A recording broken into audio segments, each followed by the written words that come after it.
Vamos a empezar. We'll begin the study session. Welcome, everybody. We have a study session specifically on non-citizen voting, and I wanted to announce at the outset that there will not be any open forum to discuss other matters. I know many members of the public are here to speak on this item, which is specifically what we're studying, which is non-citizen voting. And we will hear public input on that issue. We are not going to be hearing public input on other issues. I think many people expect on council days they can talk about other issues on public forum. We will not be having that this time. We'll only be hearing from the public on this issue. Tony, let's call roll. Jimenez,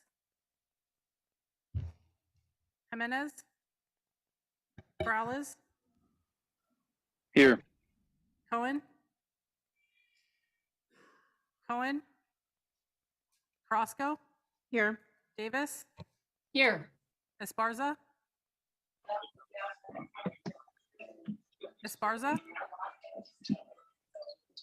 Arenas, Here. Foley, Here. Mahan, Here. Jones, Present. Liccardo. Present. You have a quorum. Okay. With that, Lee, would you like to take it away, or? It'll be Tony, me. I'm sorry, Tony, please take it away. Thank you. Good evening and welcome to the study session on extending municipal voting eligibility to all city residents. On January 11th, 2022, council members Carrasco and Arenas submitted a memo to the city council requesting an amendment to the city charter to extend municipal voting rights to all residents of the city of San Jose. On that day, the city council directed the city clerk to return with a study session to learn more about this topic. To discuss this issue, we have Professor Ron Haydick and the Voting Coalition representatives Arturo Munoz and Yaneri Ramon Reyes. We also have Matt Morales and Shannon Boucher from the Registrar of Voters here to listen to the discussion and answer any questions you may have about the process. Our first presenter will be Ron Haydick.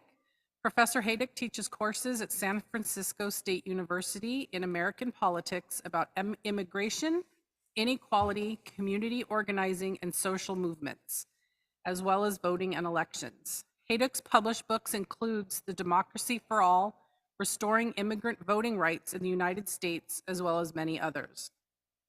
Haydick co-edited a symposium titled Xenophobia, Belonging and Agency, Citizenship in Immigrant America, and has contributed essays to a variety of publications, both academic and popular.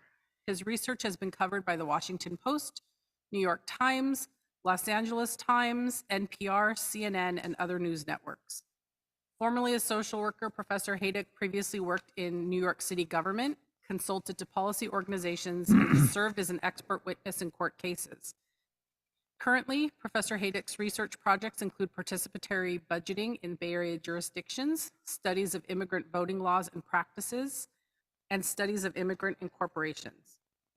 Professor Haydick obtained his PhD from the City University of New York, where he taught before moving to San Francisco State University in 2016. Professor Haydick will be joining us via Zoom.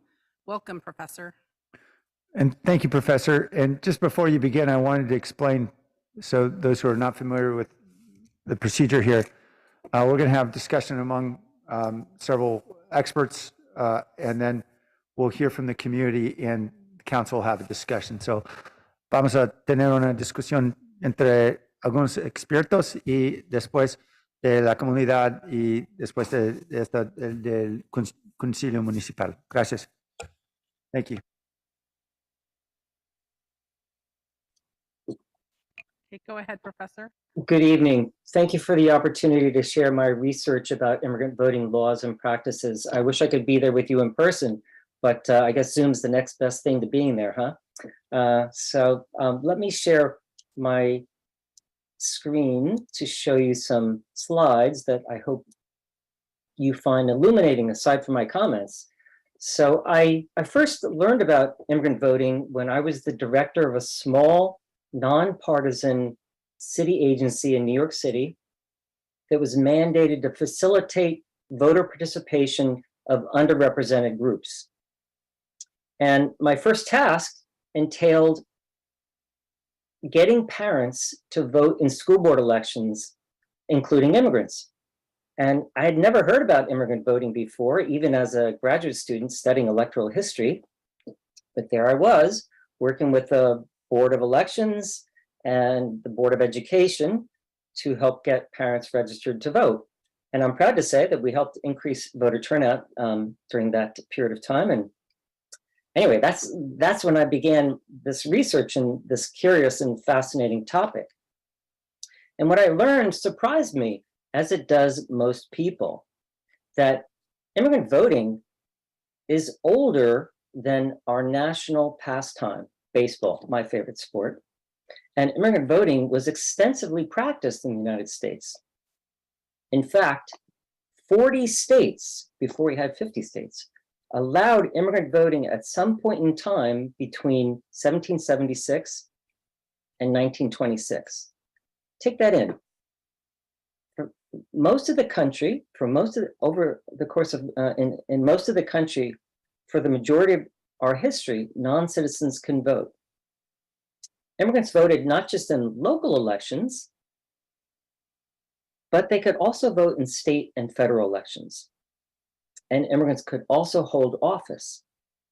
How could this be? I scratched my head wondering, as I imagine you do as well. Well, first, remember that historically voting was not tied to citizenship, but to race, class, and gender, right? It was initially only white male property holders who could initially vote, and immigrants that were white males could vote and hold property, which is of course not true for women, half the population who were citizens, and African Americans and other groups. So of course, by limiting voting rights to white male property holders, the founders made alien suffrage, which immigrant voting or non-citizen voting was also known as, made that compatible with the exclusion of women, African Americans, and men without property, marginalizing them.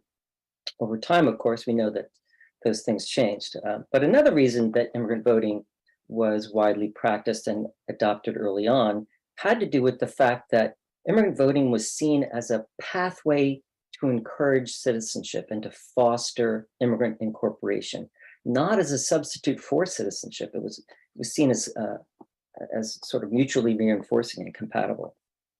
When Congress created new territories, it provided voting rights to immigrants who moved to settle new lands.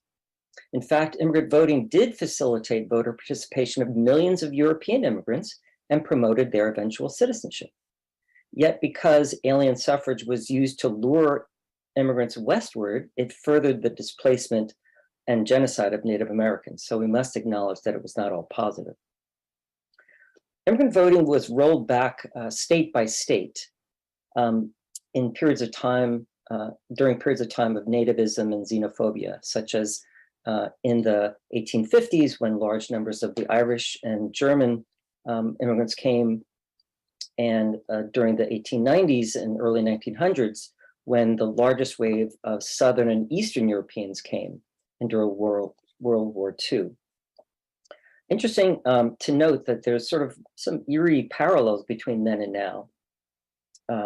We can, back then, like today, we hear similar anxieties expressed about the influx of newcomers who are different. Then it was Catholics, Jews, Chinese, and others who were feared to potentially harm people's livelihoods, jobs, well-being, change the culture, and so forth.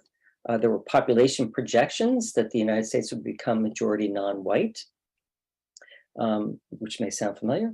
And this was another time, this was also the same time when voting restrictions were imposed that may be more familiar to you, such as poll taxes, literacy tests, restrictive residency requirements, and voter registration procedures, grandfather clauses, all of which disenfranchised, along with immigrant voting rights, disenfranchised millions of poor working class people of color. Immigrant voting was restored in the contemporary period during the Civil Rights Movement, which also ushered in a revival of immigrant voting in the United States during this modern period. The Civil Rights Movement also helped open the door to immigrants from non-Western European countries for largely the first time, and helped restore immigrant voting around the country. Today, immigrant voting rights advocates seek to write themselves into this history, not as a colonial settler project, but as a means for immigrants to assert themselves as legitimate stakeholders in their localities they now call home.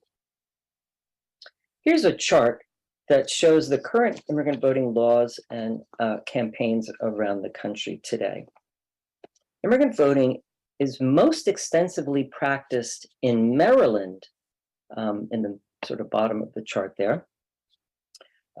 There's 10 towns in Maryland that allow immigrants to vote since the 1980s and 1990s, largely because Maryland's state constitution allows localities to expand the franchise without state approval, which was not the case for municipalities in Massachusetts that have passed immigrant voting at the local level, but they need state action to implement. San Francisco restored voting rights to immigrants in school board elections in 2016 after several times of failing previously. Oakland was supposed to have a measure on its ballot this November. Richmond is considering it. Santa Ana, Long Beach, Pasadena, and there's been talk in Los Angeles. So San Jose is certainly not alone in considering this here in California. New York restored voting rights to immigrants in local elections to lawful permanent residents. There's a court case there, like in San Francisco, that is going to be appealed, like the case in San Francisco, which will be appealed, so that those laws are essentially barred for the time being, but they are under appeal. Vermont, there's 2 towns in Vermont that did restore voting rights to immigrants, Montpelier and Winooski, and they have had immigrants vote in local elections in 2021. Their legal challenge failed. These are some additional jurisdictions that have considered or have campaigns. I mentioned Massachusetts, Washington, D.C., Portland, Maine has a ballot initiative this fall, November, which would restore voting rights to immigrants there. And there's been talk in Chicago and Illinois. Let me turn now, I should also mention, by the way, that there's 5 states that recently enacted constitutional changes to prohibit non-citizens from voting, including in Colorado, Florida, Alabama, North Dakota, and Arizona. And Ohio will have a ballot measure this November that, if it passes, would do the same of banning immigrant voting. Let me turn now to how immigrant voting works in practice. My research and the research of other scholars shows that immigrants vote in significant numbers, if given the chance to vote, on par with citizen neighbors in some cases, and have affected electoral outcomes. Turnout in different cases can vary. So it's not universal that the turnout's high. But for example, in New York City, in the school board elections when I was there, turnout by non-citizen parents was up to 41% of all votes cast in the school board elections, leading to more ethnically diverse representatives in many school districts, which also contributed to increased school funding, after-school programs, ESL classes, and actual more schools built, which produce better student outcomes, reduce overcrowding in schools. In other districts, however, immigrants voted at lower rates and yielded different kinds of outcomes, and that's true in Maryland. In Maryland, sorry, let me go back to that. Maryland, turnout by immigrants in the 1990s was initially quite robust, again on par with citizen neighbors in many jurisdictions there. But after September 11th, turnout declined with increased enforcement and growing fear among immigrants of detention and deportation. More recently in Hyattsville, Maryland, which passed immigrant voting in 2017, the city boosted turnout by immigrants in 2021 by hiring another election staff to do outreach, and by conducting public education campaigns and using social media in multiple languages. Maryland's administrative process may also be of interest to you. Elections officials use 2 separate voter registration forms, like here in San Francisco, and they keep two separate poll lists. The state keeps a list of citizen voters for state and federal elections, and local city clerks keep a list of non-citizen voters for local elections. Local elections officials implement immigrant voting in their towns, which occur on separate years from state and federal elections. Importantly, these Maryland towns have successfully implemented immigrant voting for many of them for 3 decades without administrative problems or incidences of illegal voting or immigrants being targeted for deportation, because they have essentially built a firewall between local elections and state and federal elections. I mentioned that San Francisco established immigrant voting in 2016, and what they did subsequently is have a series of meetings with elected officials, elections officials, and community groups to draft an ordinance, to craft an effective implementation plan. The city created a new voter registration form, and it has a warning label that advises immigrants to seek legal advice about registering and voting, provides some funding to the community-based organizations and for legal assistance. The Department of Elections website is quite thorough, and I would encourage you to look at and speak to those folks if you haven't already. Let me just also mention that globally, 45 countries on nearly every continent in the last 45 years have moved to grant voting rights to immigrants. Many of them, not just in local elections, but some cases, regional or even national elections. And some of those cases might also hold useful lessons that could be relevant for your deliberations. I can elaborate on those cases more if you wish, but let me turn now to some of the common concerns and objections that opponents raise. The first and most common objection is that there's already a path for immigrants to vote, and that is to become citizens. They argue that voting is a privilege of citizenship, and if people want to vote, they should seek the possibility and the path to become a citizen. Opponents argue that immigrants should just get in line and become a citizen to vote just like others before. Advocates of immigrant voting respond by pointing out that historically, of course, immigrants didn't need to vote before becoming citizens, and that voting pre-citizenship can actually facilitate the incorporation and citizenship of folks. And also, they point out that the pathways available to previous immigrants are not the same. Even though many immigrants want to become citizens, according to the Department of Homeland Security, the average time it takes to become a citizen is 7 to 8 years or longer.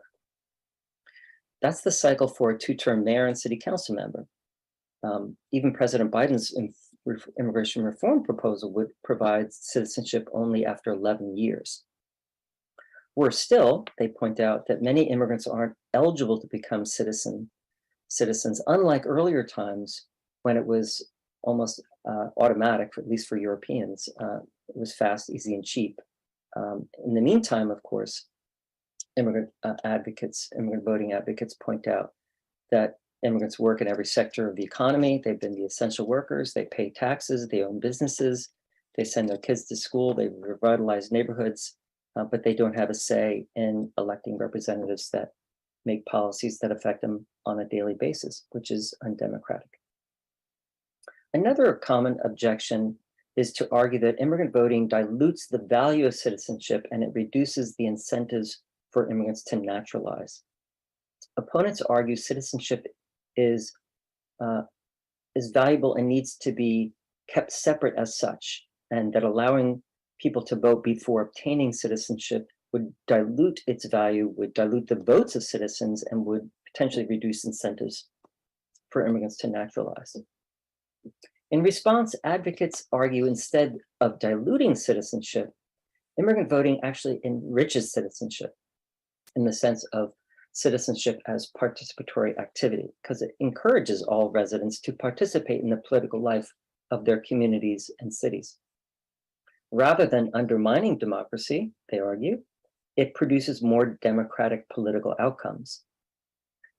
They also contend that immigrant voting wouldn't reduce incentives to naturalize because there's a dozen rights and privileges an immigrant gains when they naturalize, including access to certain benefits, jobs, traveling outside the United States, petitioning relatives, and so forth. Voting's only one. And here we're talking about voting at the local level, not at the state and federal levels, leaving plenty of incentives for folks to naturalize. Another common objection is that immigrants lack sufficient knowledge to vote, or a lack of the feeling necessary for American political institutions and culture. Opponents argue acquiring this knowledge about American political institutions and American culture takes time, that there's an affinity that people need to acquire for learning about the American way of life, so to speak, and that it's sort of like, getting married. It takes time, that courtship. Advocates counter that specific knowledge is not a prerequisite for voting. If specific knowledge was a prerequisite for voting, many native-born citizens would fail tests of even basic political knowledge, as polls indicate. I've had some of my students take the citizenship test. It's not easy. Moreover, such notions become dangerously close to the stated reasons for literacy tests, which barred African Americans and women and other immigrants from voting, saying that they don't know enough, they need more time, this is a valuable power, the vote, and they need time to acculturate and to learn to use it responsibly. All of which advocates argue is patently paternalistic. When I moved here from New York City to San Francisco, I could register and vote in 25 days, even though I didn't know who the candidates were and the issues at stake. Immigrant advocates argue that immigrants know their interests and they can make informed choices just like everybody else. Another concern has to do with worries about election security, election integrity, and possibilities for vote fraud. Although allegations for vote fraud have been roundly debunked and vote fraud is exceedingly rare, these concerns are abundant in some of the objections that are raised in different jurisdictions. Some immigrant advocates themselves worry that immigrant voting might put immigrants at risk of detention or deportation if an immigrant inadvertently registers and votes in a state or federal election instead of the local election they're eligible for, which is a crime and can, in fact, jeopardize their capacity to obtain citizenship and maybe lead to their detention and deportation. But like vote fraud, these instances are exceedingly or virtually, they're exceedingly rare and virtually non-existent. But they're concerns. And because the voter rolls are required to be public, right? Immigrants may worry that they could be targeted by a hostile administration for detention and deportation, even though there has been no evidence of that in San Francisco or Maryland. So those fears, though, are real in the minds and hearts of many immigrants. And so administrative safeguards should be developed in consultation with election experts and should include, as has been done elsewhere, a robust public education campaign with the involvement of immigrant community-based organizations and leaders. Let me conclude by saying that no one believes immigrant voting is a panacea to the problem of political apathy, low voter turnout, or addressing immigrant issues, nor do voting rights guarantee equity and social justice. And although we are fortunate to have some good representatives, like the folks here in the room today, luck shouldn't play a role in elections or good government. The vote is a tried and true mechanism to keep elected officials responsive and accountable to all their constituents. Previously excluded groups, women, African Americans, and young people, fought for their voting rights because the vote can be a powerful tool for marginalized groups to make sure the governing process is inclusive and equitable.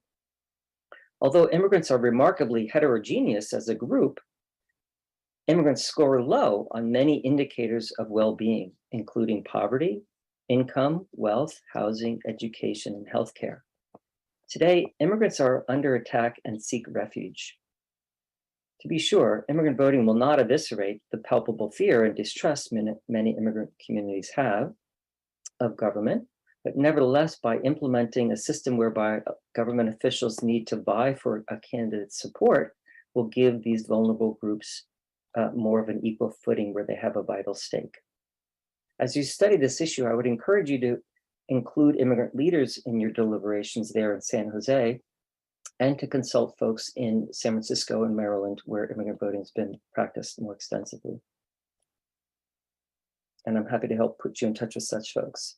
There's a lot of folks besides me who've studied this and have knowledge, so I would just encourage you to learn lessons where they are available. I created a website that I can share with you right there that has some information, and again, I can be contacted that way, or my email if you wish.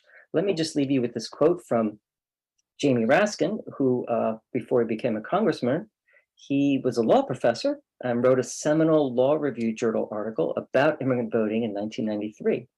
And he said, if immigrant rights are the civil rights of our day, then by that logic, non-citizen voting is the suffrage movement of our time. I hope my comments have been helpful, and I thank you for your time.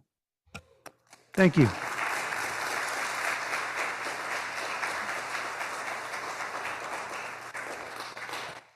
Thank you, Professor. Tony? Our next presenters represent the Voting Coalition and Lived Experiences. And we have Arturo Munoz, Community Organizing Coordinator with Somos Mayfair, and Yuneri Ramon Reyes. Yuneri is a proud Latina who was born and raised in San Jose. She is a student learning how to become a young professional by being engaged in her community. I don't speak Spanish, so I apologize for mispronouncing the next word. She is part of Jóvenes Activos from Somos Mayfair, where she works with other young adults to help raise awareness of issues in their community, including voting rights. And I'm going to share your presentation, and you say next slide when you want me to. Good evening. My name is Inay Ramon Reyes. I'm 14 years old, and I'm part of Jóvenes Activos from Somos Mayfair. Jóvenes Activos is a group of young adults where we use our passions such as art and podcasting to be able to express that we also have a voice and we care about the decisions our government makes, because those decisions have continuously impact our past, present, and future lives. Next slide. Before I joined Jóvenes Activos, I wouldn't pay attention to any of these issues, but after my first meeting with Jóvenes Activos, little by little I got involved in my community. Eventually, I joined the coalition for Our Voice, Right, and Vote.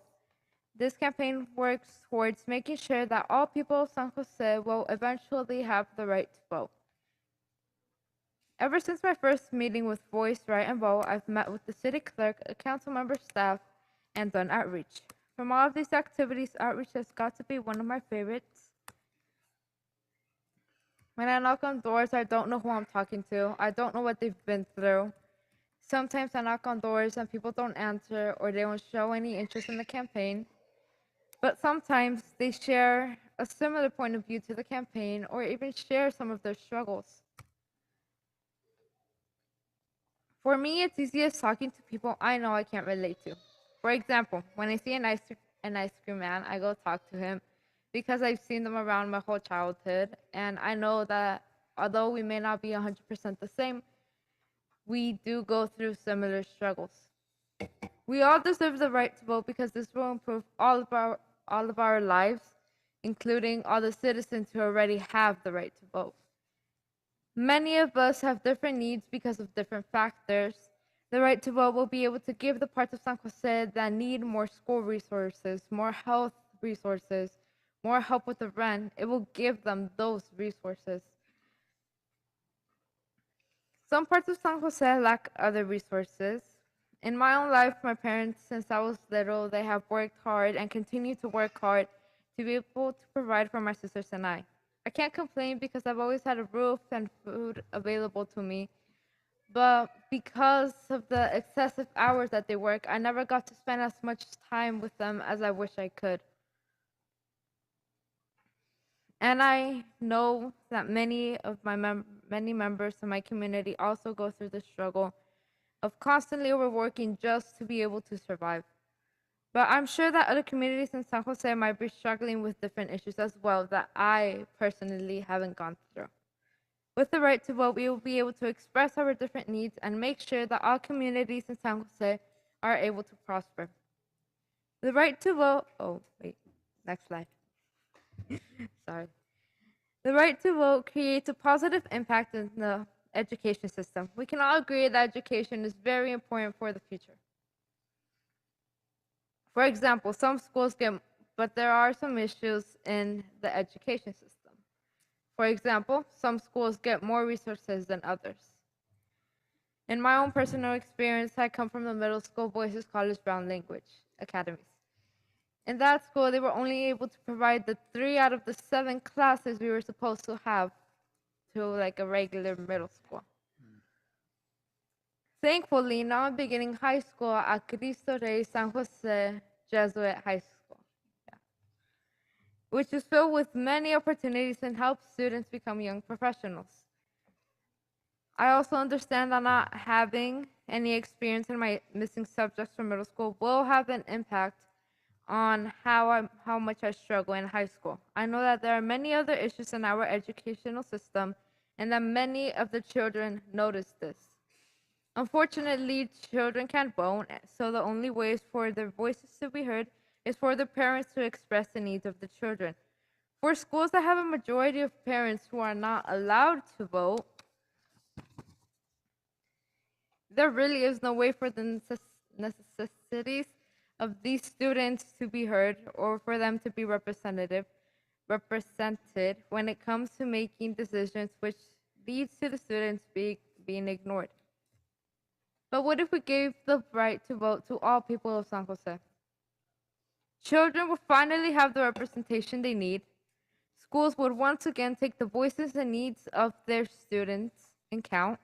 With the right to vote, these students will no longer be ignored, and schools would be able to make sure that the needs of these students are being met in order to make a more educational and safer environment for them at school. Personally, I believe that safety is a very important component in order to make a good and trustworthy community in our beloved city of San Jose.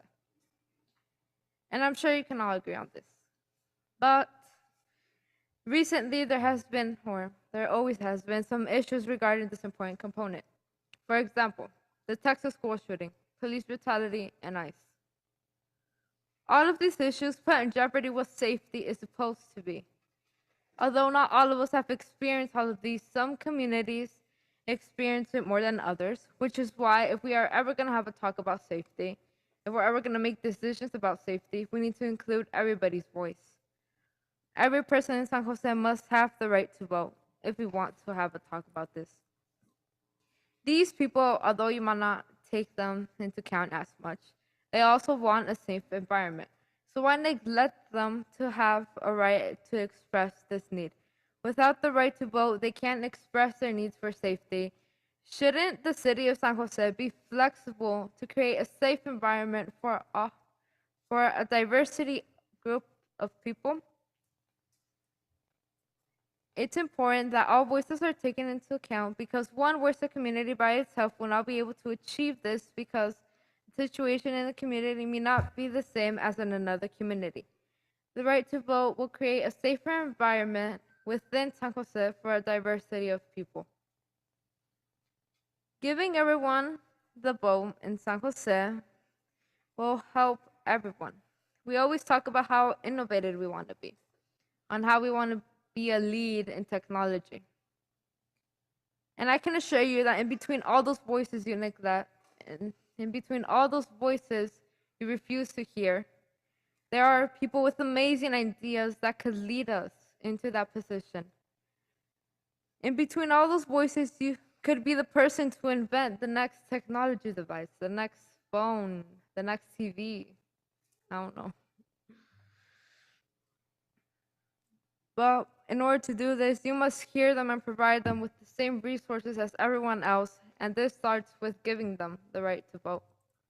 We all deserve the right. Yeah.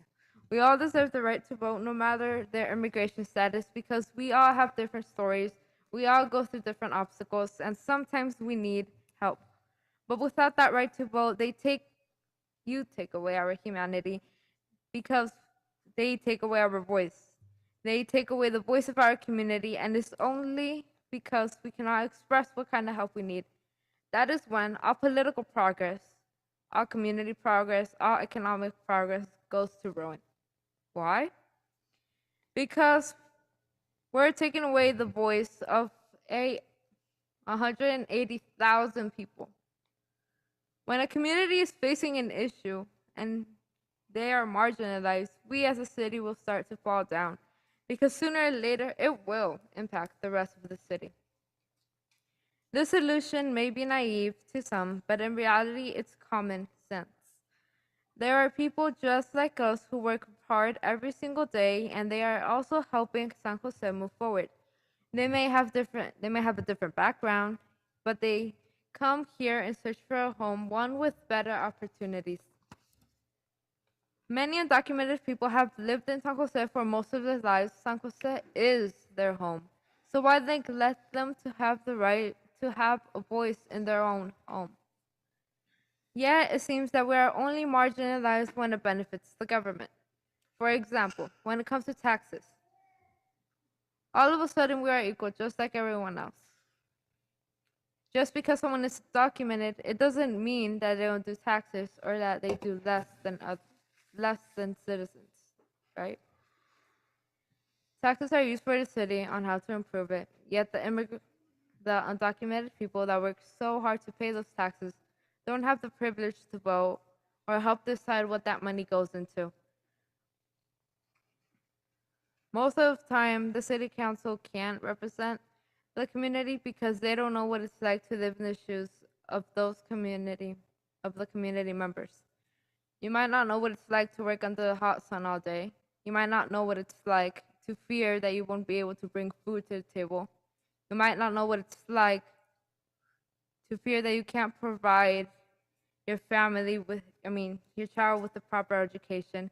You might not know what it's like to take your children to school and fear that the next school shooting will be at their school. You might not know what it's like to be scared of ICE, that they'll come and take you and separate you from your family. You might have been through similar obstacles, but never to the extent that the community itself has. The moment you decide to support the decision of giving every person in San Jose the right to vote, you are leading us one step closer to becoming a more innovative city and have a real democracy here in San Jose. You are finally becoming the leader that the label City Council represents, and will finally be listening to the voices of the residents of the people that live in each and every one of your districts. Allow us to get this right to vote and help us build our beloved city of San Jose into not just a city, but help us turn it into an inclusive community willing to accept a diversity of people. It's time for a change. It's time to give undocumented people the opportunities they sacrificed so long for. And it starts with expanding the voting rights of non-citizens in the city of San Jose. Thank you. Thank you, Mary.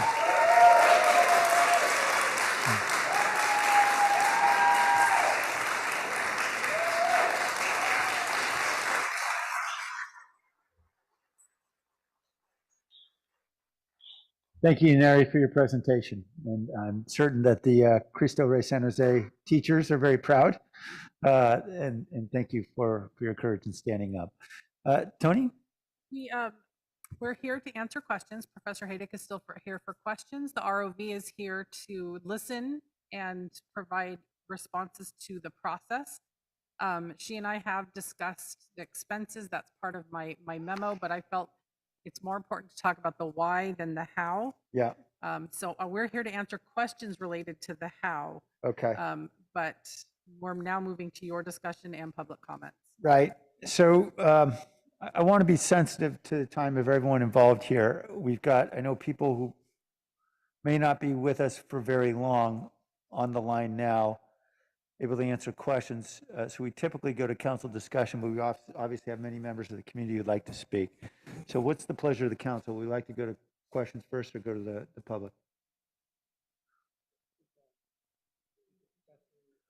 Yeah, let me ask the professor. Professor, are you going to be able to stay with us very long? I'll do my best to stick around. Are you on the East Coast?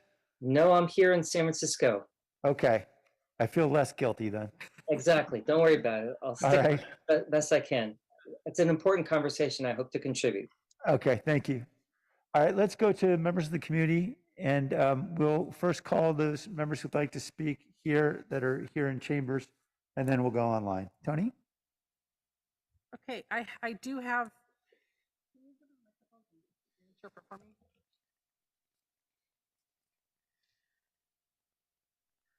I'm going to call names about 4 or 5 at a time. Voy a llamar como a 4 a 5 nombres a la vez. When you hear your name, line up in the middle Cuando usted oiga su nombre, se pone en línea en el medio and go up to the microphone y venga aquí al micrófono, and state your name. diga su nombre And it doesn't matter what order you approach the microphone in, y no importa en qué orden usted se acerca al micrófono, but just wait till I call you to line up. pero espere que le llame el nombre. If you need an interpreter, Si usted necesita un intérprete, please wave to me as you go to the microphone, favor de saludarme cuando And esté we'll- acercándose al micrófono and we'll have the interpreter help you at the y podium. su servidor, el intérprete, vendrá a ayudarle. Thank you. Okay, my first names, I have Moises, Vicente Lopez, Dilza Gonzalez, and Laura Aguirre. If the 4 of you can make your way to the center of the room, first person to the microphone, just start.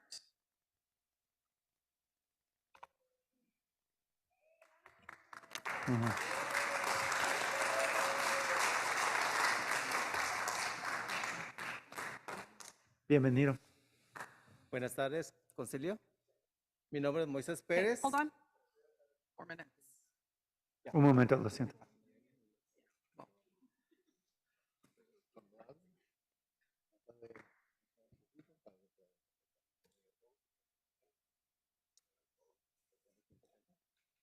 How much time does he have? 4. 2 for him and 2 for you to interpret, so 4 total.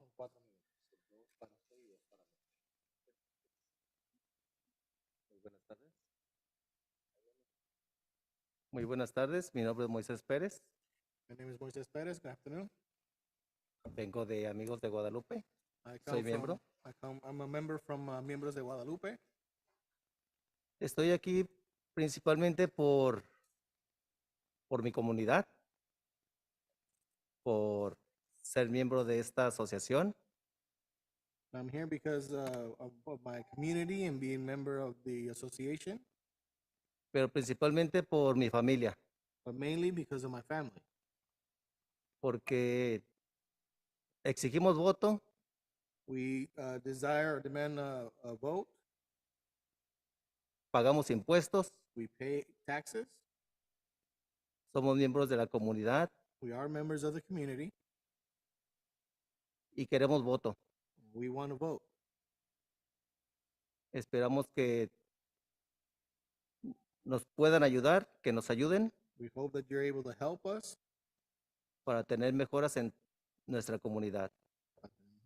Mejoras en nuestra comunidad. in order for us to better our community.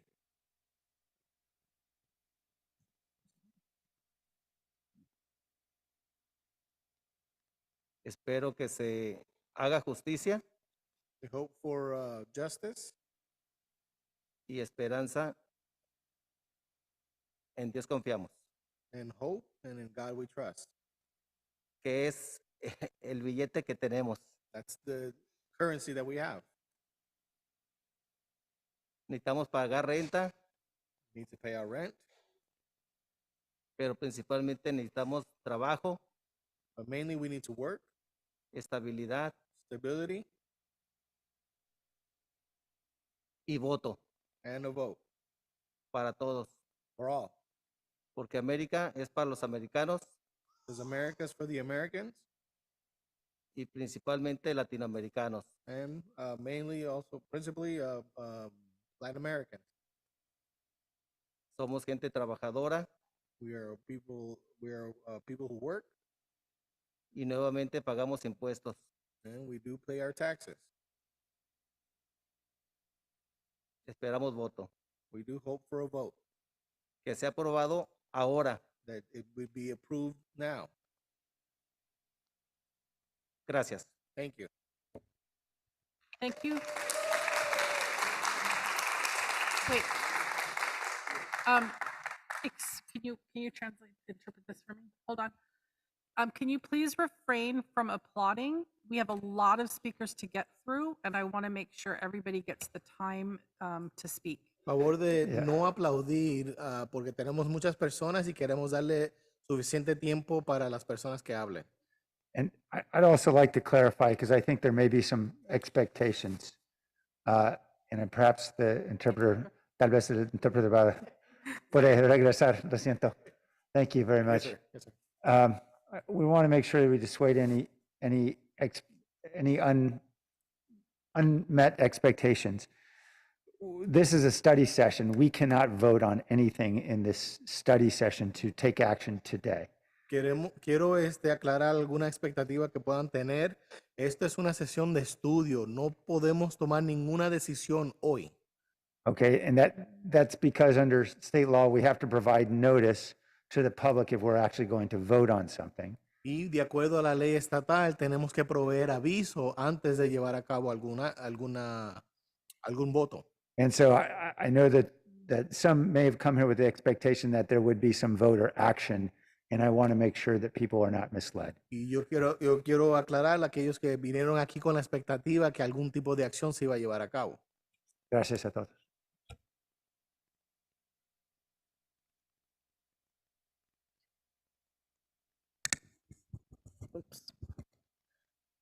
Good evening, Mayor Ricardo, council members, and our community experts and the presenter today. I just want to start by saying thank you for the powerful presentations to both and for telling us the history and how we were taken away of our rights. Hello, my name is Dilsa Gonzalez, and I've been a resident of San Jose for the last 23 years, and I've been a community organizer and volunteer for the last 12. I have advocated for immigrant rights, volunteer in our nonprofits, volunteer on my school district, support on the census campaigns, have pushed our registrations to vote, and passed policies and programs that benefited our students and community, without counting millions of taxes that I had paid through the years. Yet, with all that I do, I don't have the right to vote because I'm not a citizen. And it's not because I don't want to. It's because the process within the systems are not made for people like me to have a fair and easy process. I have elected officials telling me and telling my community and myself that they didn't have to listen to me because they were there to represent their voters, not me. Yet, I know today you're not here today to make a vote, but you can decide to make history and restore democracy by allowing voters to decide if they want us to allow to vote or not.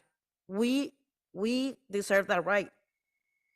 No change has happened without fear and advocacy, but we are here because people had the strength to stand up and fight for what is right.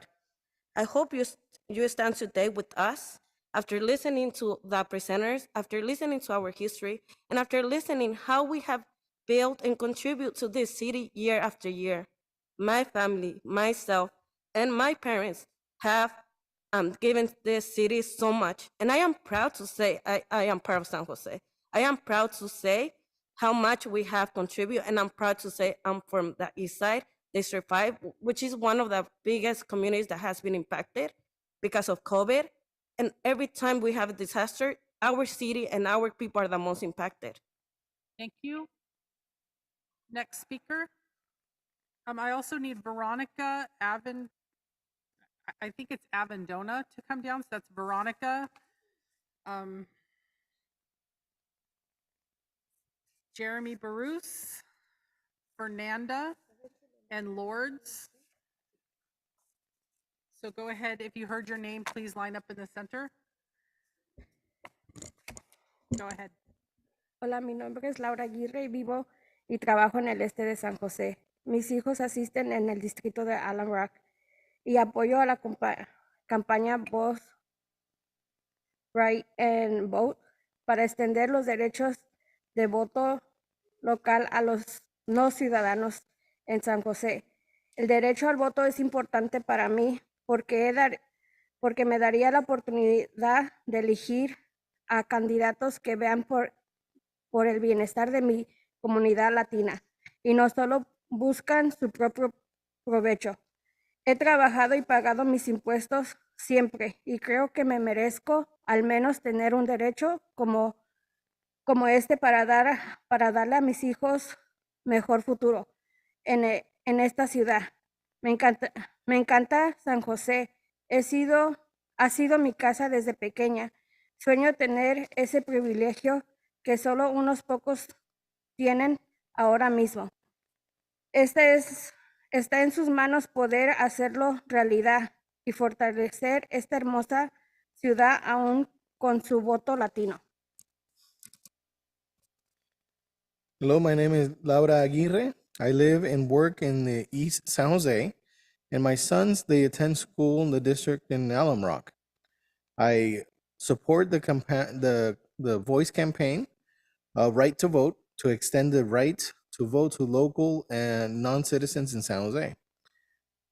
The right to vote is important for me because it would give me the opportunity to choose candidates that would see my well-being for my community, my Latin community, not just for their own benefit. I have worked and paid my taxes always, and I believe that I deserve at least the right in order for me to give my children a better future in this city. I love this city, San Jose, and it's been my home since I was little. I dream of having the privilege, this privilege, not just for those who have it now. This is in your hands in order to make it a reality and to strengthen this beautiful city that would be with the Latin vote. Thank you. Next speaker.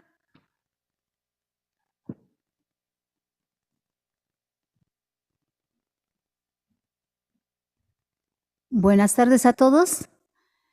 Mi nombre es Verónica Vendano. Soy de México. Tengo aquí por más de 20 años y soy parte de Papeles para Todos.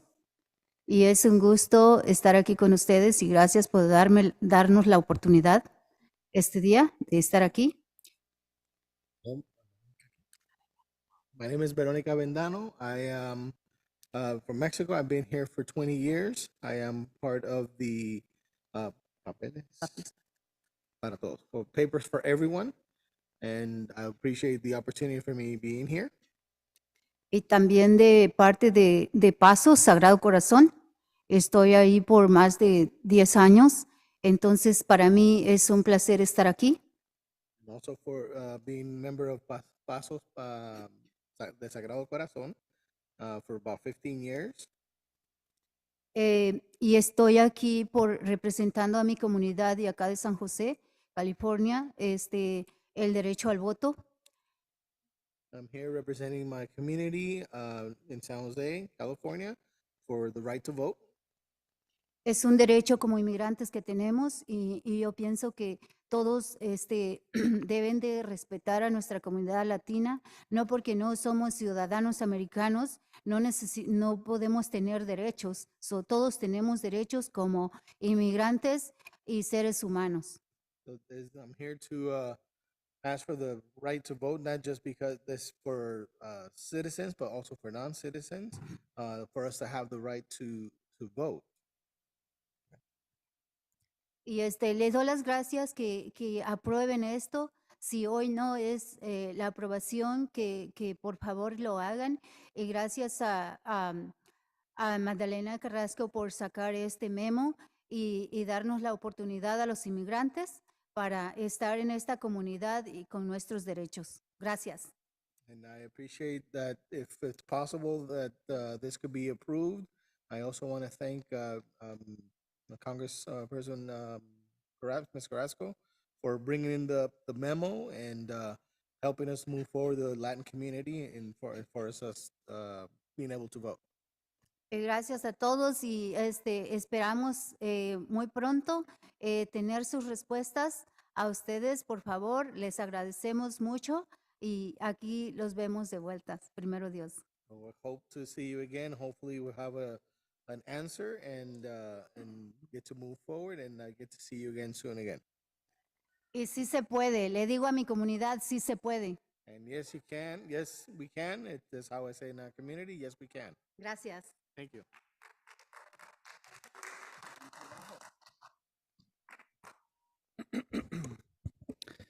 Good evening, Mayor Licardo and members of the City Council. My name is Jeremy Barus, and I'm the Director of Policy and Organizing with Amigos de Guadalupe Center for Justice and Empowerment.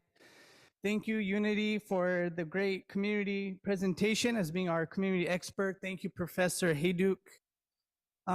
Today, and just also want to thank the Rules Committee. We had a really great discussion last spring and with the City Manager's Office to get to where we are today.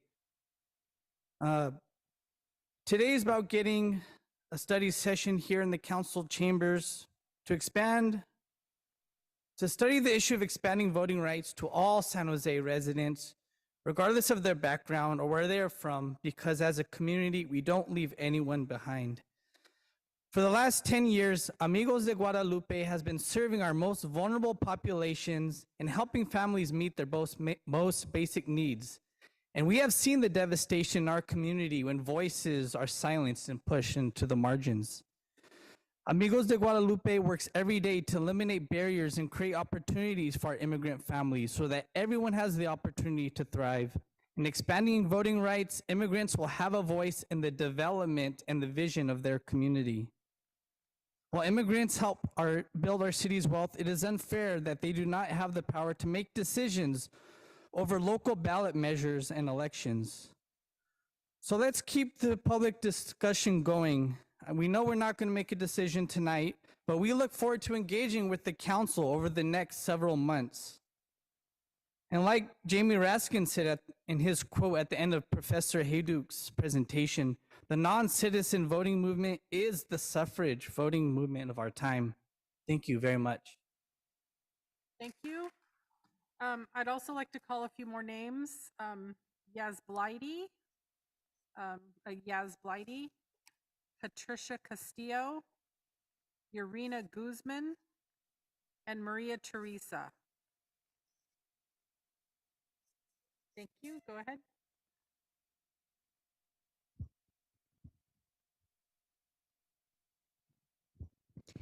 Good afternoon, Mayor and Council members. My name is Fernanda Perdomo Arciniegas, and I am here as a citizen supporting the campaign of Our Voice, Rights, and Votes, and also as a member of Papeles para Todos, as well as the interim director of Chicanx Latinx Equity at San Jose State University, and also as a leader of the Colombian diaspora and as a resident of San Jose for the last 26 years. I am here because I want to add my voice to the many voices who are coming today requesting that non-citizens can vote. We need to make our city more inclusive, more equitable, and allow thousands of people to have a say in their lives, their children's lives, and their families' lives. They are our students, our friends, our family members, and they deserve the right to participate and feel part of this community. By allowing them to vote, we not only are making San Jose the welcoming city that we know it is, but also make this place a safer space and a place that also takes into account the mental health of our communities. There are thousands of Colombians who are arriving currently to this city, and we need to think about how they can better become members of San Jose And we are doing that by helping them with our Red de Apoyo. But we're also asking you to make them part of this vibrant city by allowing them to vote as well as non-citizens. Thank you. Thank you. Next speaker.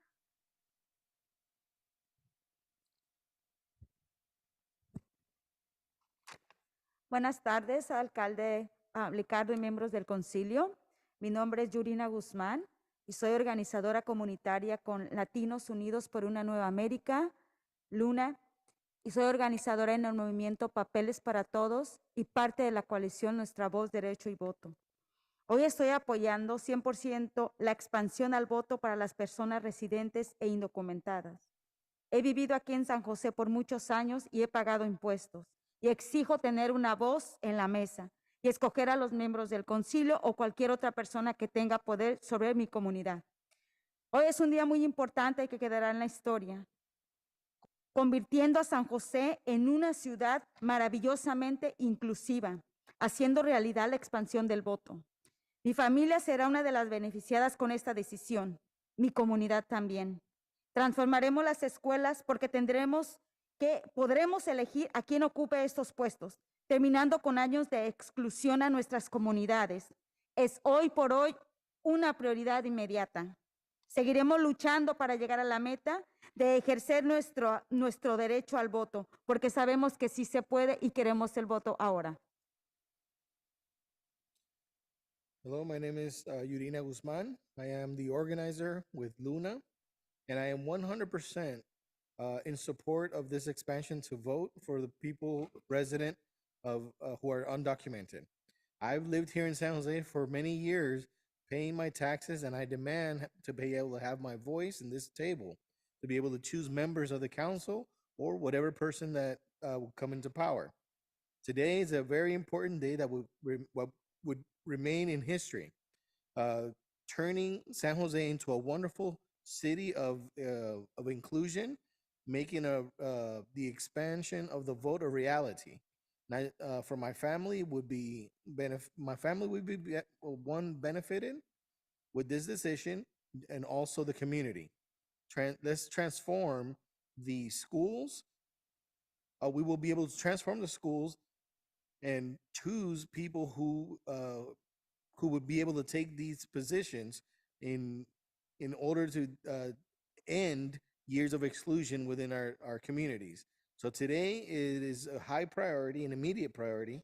So let us continue fighting in order to get to the goal, in order to exercise our right to vote. And yes, we can vote today. Thank you. Next speaker. I'd also like to call down Oscar, Juana Villapondo, and Fermina Reyes. Go ahead. Hola, buenas tardes a todos. Mi nombre es Patricia Castillo y soy miembro de Grupo de Justicia Migratoria de Amigos de Guadalupe y de la coalición de Voz, Derecho y Voto. Llegué aquí a San José desde hace 30 años y así he visto muchos cambios desde el tiempo que he estado aquí. Pero aún no ha habido cambio. Es la oportunidad para nosotros que tengamos el derecho a votar. He sido parte del crecimiento económico de aquí de San José, pero yo, como tantas otras personas, hemos sido silenciadas y repetidamente decepcionadas. Es importante que todos tengamos el derecho al voto, porque todos llevamos funciones fundamentales que ayudan al funcionamiento de esta ciudad de San José. Como madre, me gustaría tener el poder de aportar a las decisiones que afectan la educación de nuestros hijos en el futuro. Quiero que mi hijo vea a su madre luchando por sus derechos para que algún día él también pueda luchar contra las injusticias que se presentan. Muchos que venimos a este país en busca de un futuro mejor, nos hemos llevado la sorpresa de que hay muchas barreras para poder llevar a cambio el sueño americano.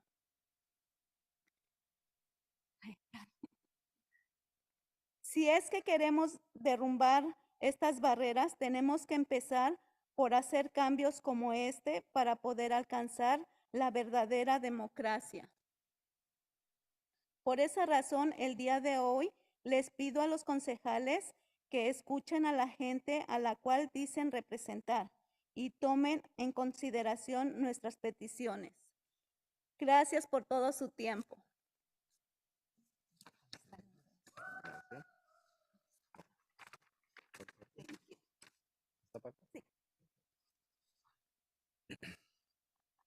Good afternoon, everyone. My name is Patricia Castillo, and I am a member of the Grupo de Justicia Migratoria at Amigos de Guadalupe, as well as a member of the Our Voice. Sí, ¿es el número? Oh. So the name of the Grupo de Justicia Migratoria at Amigos de Guadalupe means the justice group of immigrants or immigration at Guadalupe Friends. I arrived in San Jose 30 years ago, so you can say I have seen significant changes in this city. However, the one thing that has not changed is for all to have the equal opportunity to vote. I've been a part of San Jose's economic growth, but like many others, I've been silenced and repeatedly disappointed. It is important that we all have the right to vote as we lead fundamental roles that help the functioning of this city. As a mother, I'd like to have the ability to have a say in the decisions that affect my child's education and future. I want my child to see his mother fight for her rights so that one day he may feel the same empowerment I feel now to fight the injustices that he faces. Many of us that come to this country in search of a better future are shocked to see all the obstacles we must face to achieve the American dream. If we want to destroy the obstacles, we must start by making these changes to reach true democracy. For this reason, I ask council members today to take into consideration the petitions made by those that they say to represent. Thank you all for your time. Thank you. Next speaker.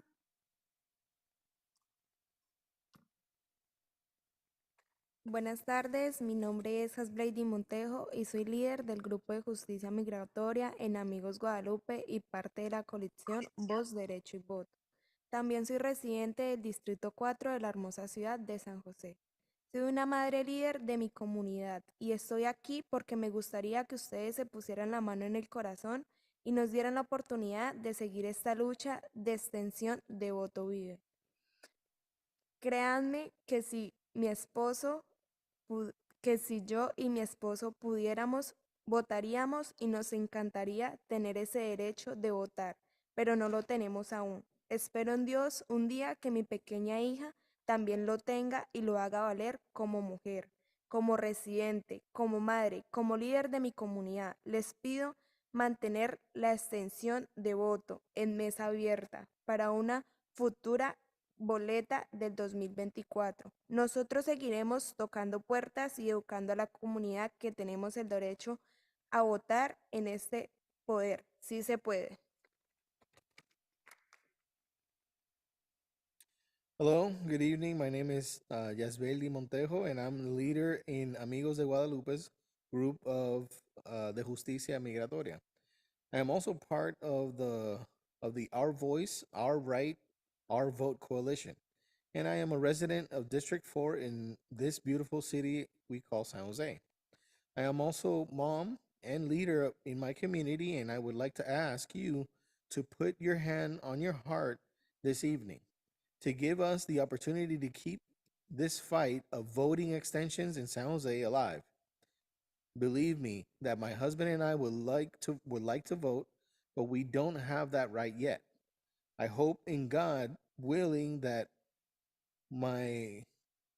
that when my daughter grows up, she also has that right to vote, and I hope she makes her voice count as a woman, as a mother, and as a community leader. I ask you to keep the conversation open on the table for a future ballot in 2024. We will keep knocking doors and educating the community that having the right to vote means having the right to some power. Yes, we can. Thank you for your attention. Thank you. Next speaker.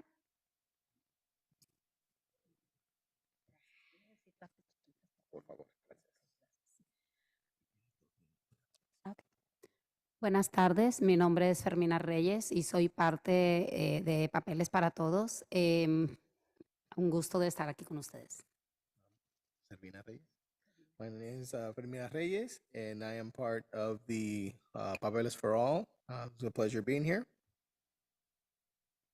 Estoy aquí para más bien pedir de que siento que ya nos merecemos ese voto, porque yo tengo más de 27 años viviendo aquí en San José. I've been here more than 27 years living in San Jose, and I feel that this is the right time to ask the ability or the right to be able to vote. Y pienso que con esta lucha que estamos haciendo, le estoy enseñando a mi hija, que es la más chica, a que ella también puede exigir sus derechos. And I'm trying to show my daughter, the youngest, that with my example, that she can fight for what we are demanding for. Como se los enseñé a mis otros 3 hijos, que ellos aportan mucho a este país. Aportamos, pagamos nuestros impuestos y pienso que tenemos derecho a tener, poder saber quién nos va a representar. Also, the same way I taught my older children, so we pay our taxes, we are members of the community, and they strive to be good members of the community. And Que podemos tener derecho a elegir quién nos representa. and that we should have the option to be able to choose who represents us. Sabemos que nosotros venimos a trabajar aquí y sabemos también que en tiempo de pandemia fuimos los que trabajamos y aportamos. Siento que es nuestro derecho que por favor expandan para poder tener derecho al voto. Gracias. We're here to work during the pandemic. We actually were working, and I feel that we needed to ask that we get the extension for expansion for voting. Thank you.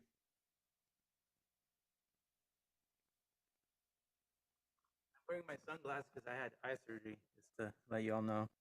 So my name is Oscar Quiroz Medrano. I am a community member, just how everybody here is here to support a policy that stops the alienation of certain people or community members in our community here.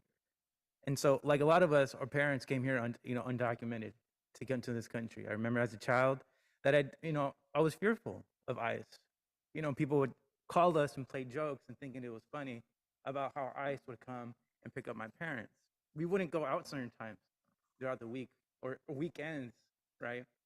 And so it bothers me that we have a professor here and a lot of us ignore what the professor is saying. We have examples of how to support this, and I'm speaking to Matt Mahan because I got an email from him today that he personally does not support this because there's other ways for citizenship. However, I live down the street. I'm a district, I live in District 10, and there's other community members in our area that support this.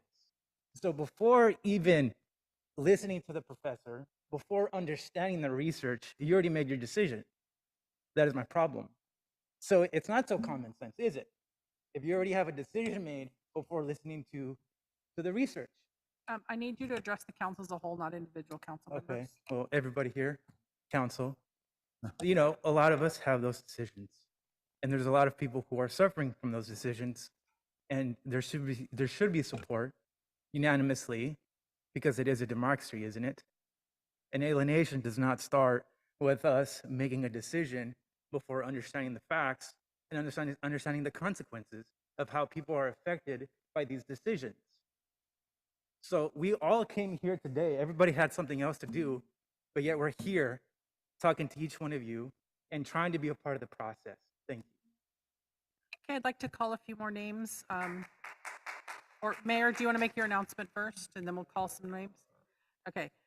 Socorro Montano, Morella Baez, Patricia Castillo, and Ramon Lopez. Thank you. I'd like to make an announcement, perhaps tal vez el intérprete puede ayudar. We are, I think at 7:30, we're going to go from 2 minutes in public comment to 1 minute. And we're going to do that because we need to accommodate, we have many more speakers who'd like to speak here today and then many more online. And then we still need time for the council to be able to discuss this before City Hall turns into a pumpkin. So we're going from public comment to what? We need to hear public comment here and then also online on Zoom.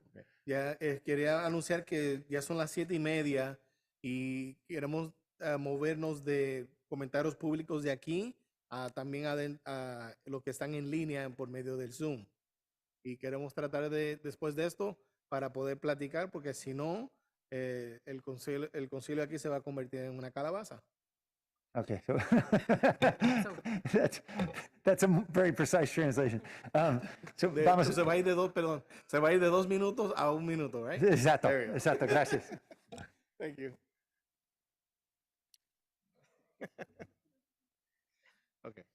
Ok, buenas tardes, miembros del concilio, y gracias por permitirnos nuestra voz, para escuchar nuestra voz y nuestra expresión.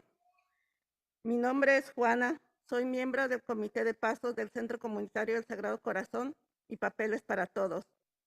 Estoy aquí porque quiero que el alcalde, los concejales y todos los que están aquí recuerden esto. No impuestos sin representación. Todos los residentes de San José, incluyendo a personas no ciudadanas, merecen tener el derecho de participar en su gobierno local. Muchos residentes no ciudadanos, al igual que yo, hemos vivido la mayor parte de nuestras vidas en esta ciudad. Nosotros también somos miembros de esta ciudad. Soy miembro activa de mi comunidad, pago impuestos y he contribuido a mi ciudad por más de 30 años. Todos y todas, ciudadanos y no ciudadanos en este país, merecen tener voz en su gobierno. Y nosotros lo lograremos aquí en San José. Pedimos un registro en las boletas. Es tiempo que la comunidad tome una decisión y el concilio empiece a hacer su trabajo. Recuerden, no impuestos sin representación. Hello, my name is Juana, and I am I'm a member of the committee of pagos en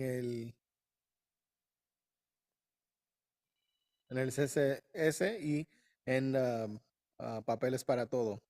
I'm here because I want to speak to the mayor and the council members and all those that are here.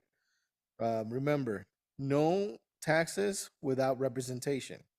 All the residents in San Jose, including the persons who are not citizens, deserve to have a right to participate in their local government. Many residents who are not citizens also, and the same as myself, have lived the majority of our lives here in this city. We also are part of this city.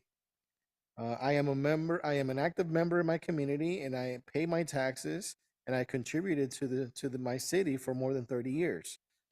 All of the citizens and non-citizens in this country deserve to have a voice in their government. We are going to start here in San Jose, and it is time that the community make a decision. The council can start their work. Remember, no taxes without representation. Thank you. Thank you. Next speaker.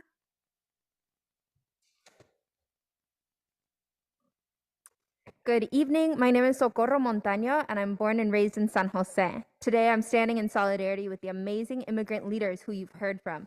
I don't want to be repetitive, so I'd like to use my time to counter the opposition comments received over email.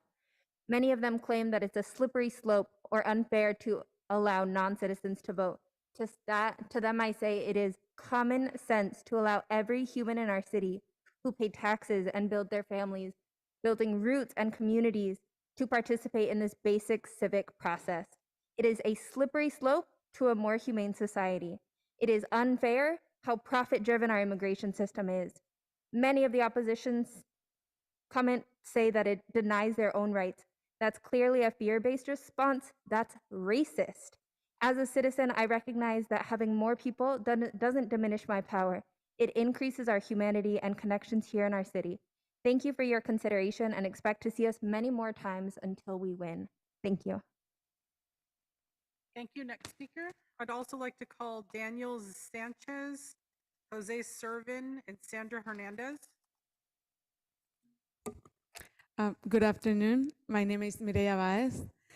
This is my first time here. I didn't plan to be here today. I was just riding my bike when I saw the protest, and I decided to join because I know this to be one of the root causes of social issues. I am a US citizen, and my brother is not. He has 3 kids, and he cannot buy property because tax rates for undocumented people are ridiculously high. I have my friend Victoria, and I thought of her. She has a 14-year-old son, and since he's a baby, he's been dropped off at any house because she cannot afford quality childcare. Her son has behavioral issues and self-esteem issues. This is because of poverty and the constant absence of her mother. She works at Carlos Jr. My friend Yuri, she's a single mother of 2, and since I know her, she rents 1 room because otherwise she wouldn't be able to afford rent. She works Monday through Saturday. This is not lazy people, this is not stupid people, this is hardworking people, and they want to get ahead. But because of those inequalities, they cannot afford time to get a better job or to have education. Me and you have job benefits, and we have the right to get a better quality of life, but they cannot. And for them, I'm speaking today. Please consider these people because I see that it's totally unfair. It's unfair for my brother, it's unfair for my friends that I have privileges just because I was born a US citizen, even though they contribute more than I do. And I want to bring the quote from the presentation. Restoring immigrant voting can rectify inequities. Thank you. Next speaker.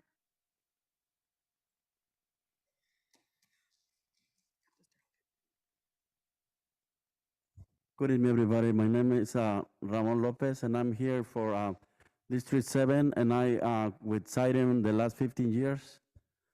And I've been working here in California for 35 years. I've been paying my taxes. I get married because I come single when I was very young, 17 years old. So that'd be great if we have the chance to vote like everybody else. Because I've been paying taxes. You put gas, you pay taxes. You pay whatever you buy, you pay taxes. So insurance, everything. So that'd be more than grateful for my family to have vote and make the difference for the schools. Who is gonna represent in our community? That'd be wonderful for all the Spanish people, the immigrants. That'd be more wonderful if they giving us the papers. But I know it's very hard for the COVID right now, and they've been having a lot of hard time. But that's what we're asking for, and I hope we come back if we have to. And you guys remember, together we can make the difference. And si se puede. Thank you so much. Thank you. Next speaker. I'd also like to call up Moises Perez, unless you already spoke. I had a Moises earlier. I'm not sure if it's the same one. Gabriel Manrique and Maricela Gutierrez. Hi, my name is Daniel Sanchez. I've lived in San Jose my whole life, and I'm here to explain why I think immigrants should have voting rights. My parents have been in this country for 35 years, and I would like for them to vote and travel out of the country to visit our family. And thank you for your time.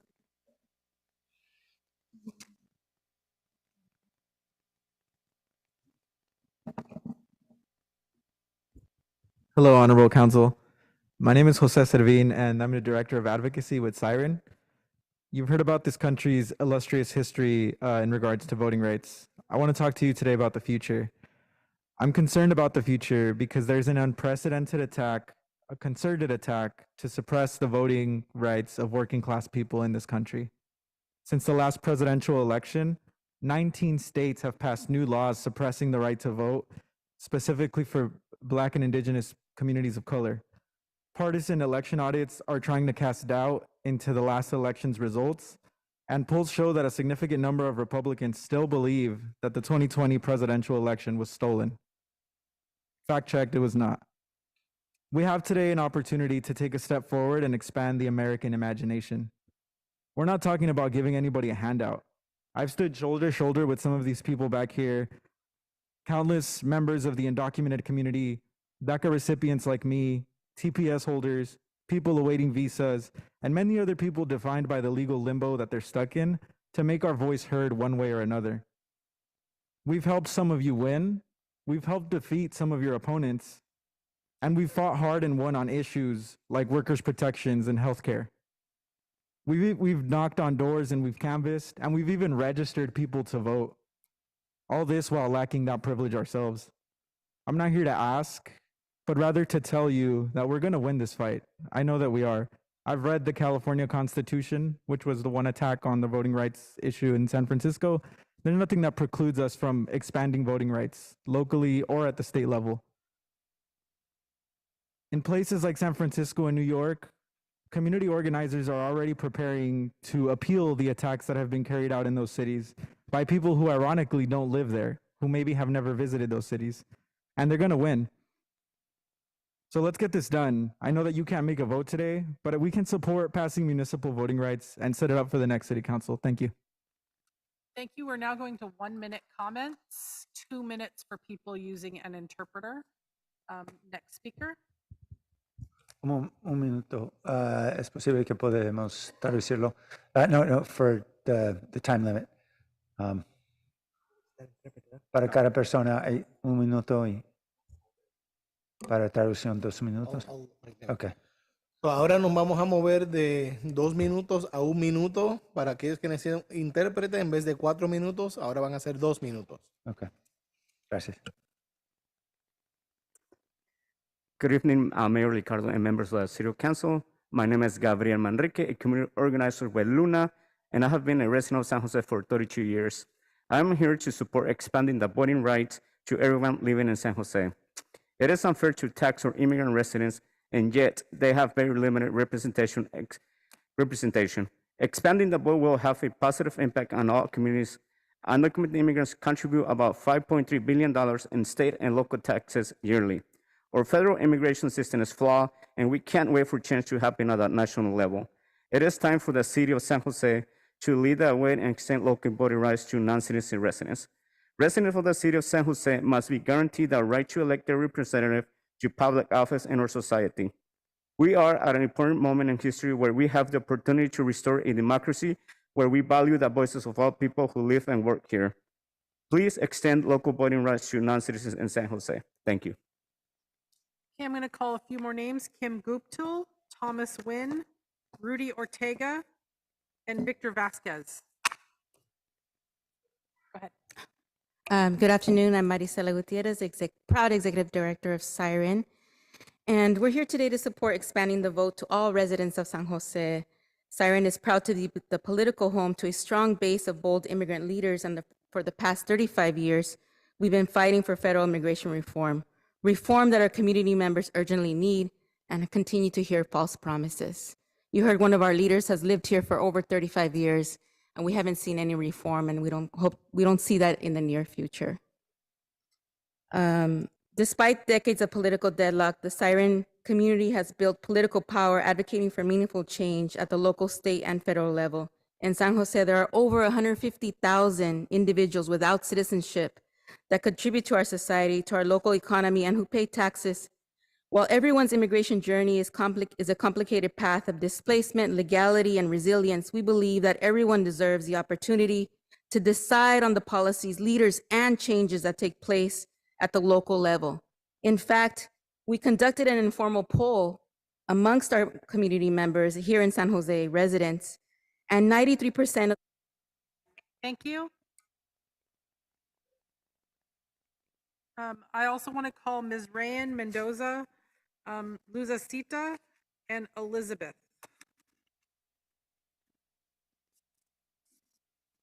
Dear Mayor Ricardo and other city council member, I am Thomas Nguyen, a Vietnamese American voter, and I would like to express my idea that everybody, whenever we come to the United States, especially in Santa Clara County, we all have a benefit for the school and for the family, small children, housing, everything just apply in the county, and everybody will be treated equally, no discrimination. Therefore, if we go to vote just for the benefit, it's not a right. The vote is a very valuable vote. It needs to have to do something to earn that credit, and they just do only one thing, that become a citizen to vote. I have an organization to organize the citizenship class for the people. I'm teaching them, helping them from 18 years old to 70 years old. And everybody, they're happy to go to the class because they understand the basic. Thank you.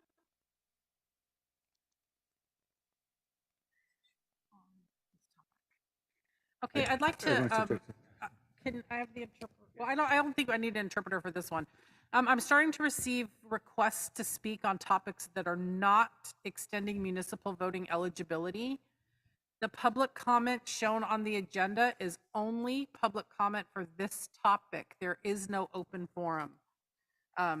So I just wanted to remind you guys. Thank you. Next speaker. Thank you. Good evening. My name is Kim Guptill, and I live in District 6. I'm a member of Showing Up for Racial Justice, a partner of Pasos, and a member of Papeles para Todos. I support the Voz Derecho y Voto campaign to extend local voting rights to non-citizens of San Jose. The only reason I can vote is because I was born in this country, a country that I used to believe was the land of the free. I still believe we have a moral obligation to welcome the tired, the poor, and the huddled masses yearning to breathe free, to paraphrase the words that for generations have greeted immigrants as they entered this country. But it turns out that the home of the brave pretty much only applies to the immigrants who have the courage to cross our unconscionably cruel and racist borders to offer their families more.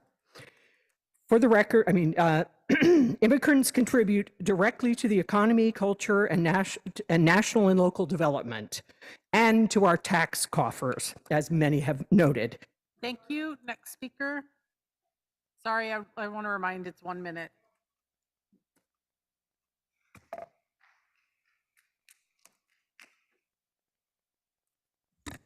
Good evening, everyone. Community, Victor Vasquez, Co-Executive Director at Somos Mayfair. I work in District 5 and live in District 7, citizen. I want to thank everybody, the professor or youth representative, for your hard work and dedication. Somos Mayfair believes in the democratic process as a fundamental human right. And we believe that's the future of San Jose, a deeper democracy. You hear the people here asking for you to recognize their humanity. We also have seen that historically unjust laws have been boycotted, and we've gone against them to make sure that justice is served. One of our famous people who always went against unmoral laws was Martin Luther King. I believe that this is unjust law. I believe that this is a morally unjust law. I believe that this is a racist law to keep people out of the voting process. I believe that it doesn't represent the fabric of our nation, and I believe that we need the leadership to stand up and move non-citizen voting forward immediately. Thank you. Thank you. Next speaker. Hello. Hi, how are you? I want to say my name is Israel Mendoza. I'm a community navigator. I want to show you my taxes because I do pay taxes since I came to this country. Okay? And I got 2 commendations from the county, and it's still, I'm not good enough to vote in this city. Okay? I've been in this city for the past 25 years of my life. I work here, I live here, I want to vote here. I understand that you have nothing to do, or no action is going to be taken. We all understand that. But we want you guys to keep it alive. Please, give us a chance. We're good people. But like I showed here, but we still have not right to vote. I want to ask you, okay? I'm going to say this in Spanish and then I'm going to translate it to English. Estoy aquí para preguntarles al concilio, al vicealcalde y al alcalde una pregunta. ¿De qué lado de la historia quieren estar? ¿Quieren estar del lado de la democracia y de la libertad o quieren estar del lado de la opresión y de la esclavitud? Porque esto es lo que es, señoras y señores. Todos ustedes tienen frente a ustedes los hechos, ¿ok? Frente a nuestra experta Unity, nuestro experto el profesor, ¿ok? Estamos aquí para apoyarnos unos a los otros. Si no lo hacemos, ¿quién lo va a hacer? Si ustedes no nos apoyan a nosotros, ¿quién nos va a apoyar? Nadie, ¿ok? So I'm going to say it in English now. My name is Misraim Mendoza. I'm a community navigator with Amigos de Guadalupe. I do pay my taxes. You said that already in English. Okay. Maybe In you can English, skip I ahead. did? Yeah, Okay, yeah. I'm sorry, I'm nervous. It's okay. But I want to just ask the council a question. In what side of history you want to be? It's pretty simple. You want to be on the side of democracy, of liberty, or you want to be on the side of oppression and slavery? You know, it's up to you. Help us out. We're here to help out. Si se puede. ¿Cómo no? Vámonos. Thank you. Next speaker.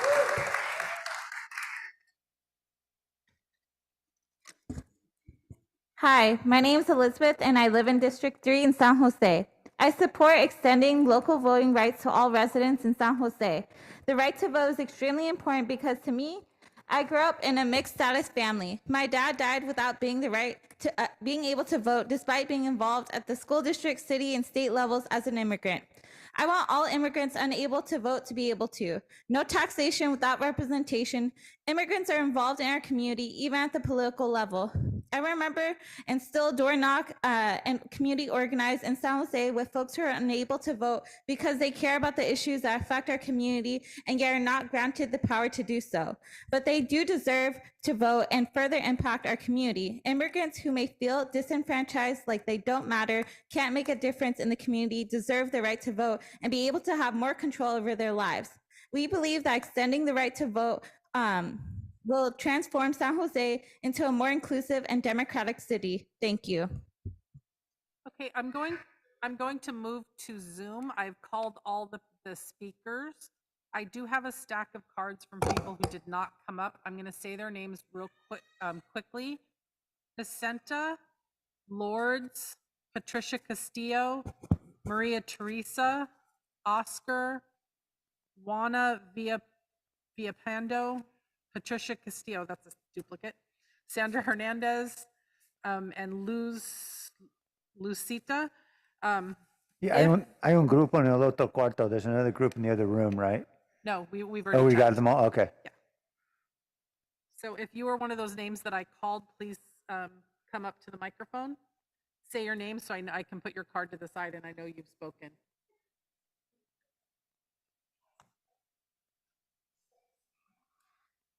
Good evening, council members. My name is Maria Teresa Munoz.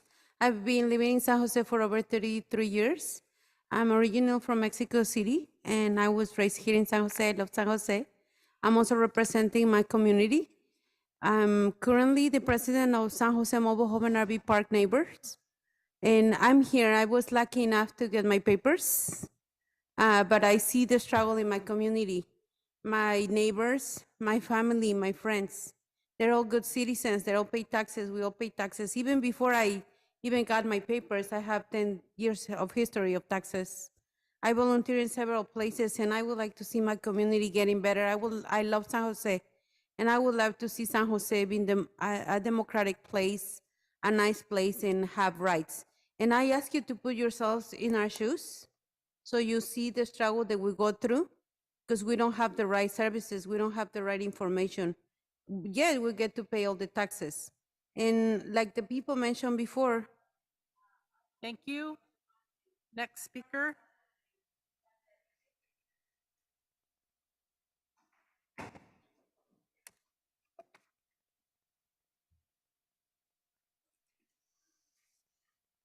Hola, buenas tardes. Mi nombre es Sandra Hernández. Hola, buenas tardes. Mi nombre es Sandra Hernández. Soy una residente del Distrito 3 y líder del Grupo de Justicia Migratoria de Amigos de Guadalupe. Estoy aquí el día de hoy para expresar mi apoyo a la expansión del derecho al voto a todos los residentes de San José. Yo creo que es algo vital e importante porque todos debemos tener el derecho a poder tomar decisiones sobre legislaciones que afectan nuestro futuro y el de nuestros hijos y pelear por nuestros derechos como contribuyentes de esta ciudad. Somos personas como yo que aportan el crecimiento económico de esta ciudad para que ustedes puedan estar en las sillas en las que están ahora, pero aún así nos decepcionan. Muchos de los que han pasado por esto venimos a este país, por los cuales la importancia de poder votar nunca fue explicada y no tuvimos la oportunidad de tener ese aprendizaje. Pero ahora sé que se puede mejorar la calidad de vida en la ciudad de la cual yo soy parte. Es algo vital para nosotros como comunidad y algo que tenemos que enseñarles a las generaciones por venir. Y de experiencia propia como madre inmigrante, yo sé que el ser parte de un movimiento así es ponerle el ejemplo a mis hijos para que sean la importancia. He needs time to translate. Okay. Luckily, she wrote it in English.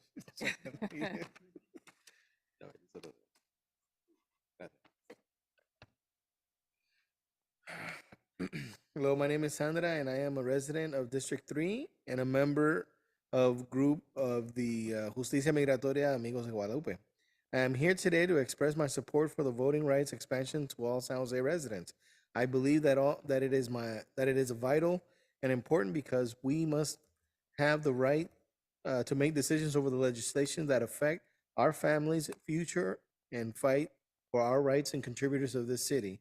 It is the people like myself that support the economic growth of this city so that people like yourselves are in positions you have today. However, we are continuously let down.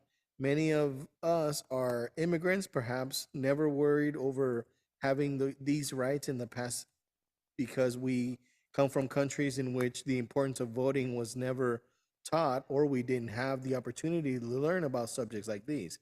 However, I know that having a voice to elect the council members that have the power to change legislation that can affect the quality of life in San Jose for residents is incredibly important for our communities and something we must teach future generations. Thank you. Next speaker.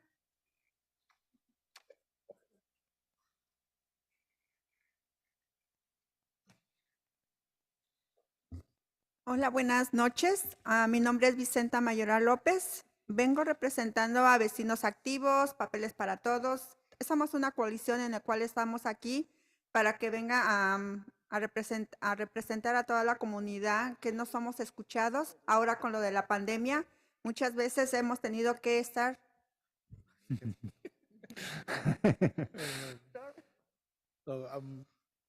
¿Cómo se llama otra vez? Vicenta.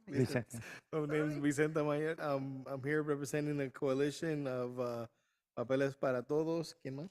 Vecinos Activos. Vecinos Activos, which is active neighbors. En una coalición. And in a coalition. Para representar. In order to represent. Representar a mi comunidad. To represent my community. A que todos tengamos el derecho. Tenemos derecho a ser escuchados, tenemos derechos a tener un voto, tenemos derecho también a que seamos respetados porque muchas veces nuestros derechos no son respetados. So we can have, I'm here to represent, so we can have a right to be heard, a right also to be represented. Como inmigrantes, muchas veces somos discriminados. No tenemos un derecho para decidir qué es lo que podemos hacer y tampoco tenemos un voto para poder elegir a nuestros representantes. As immigrants, we don't have a voice. We get discriminated against because we lack the voice to choose our representatives. Muchas veces se nos ponen muchas trabas para poder hacer algo. Many times there are a lot of barriers put in place in order for us to do something. Solamente por no tener un documento en el cual es válido para este país. Just because we don't have a document which is valid in this country. Thank you. Thank you. Okay, I'm going to move on to the Zoom speakers. I have Aurora Solis. Aurora Solis.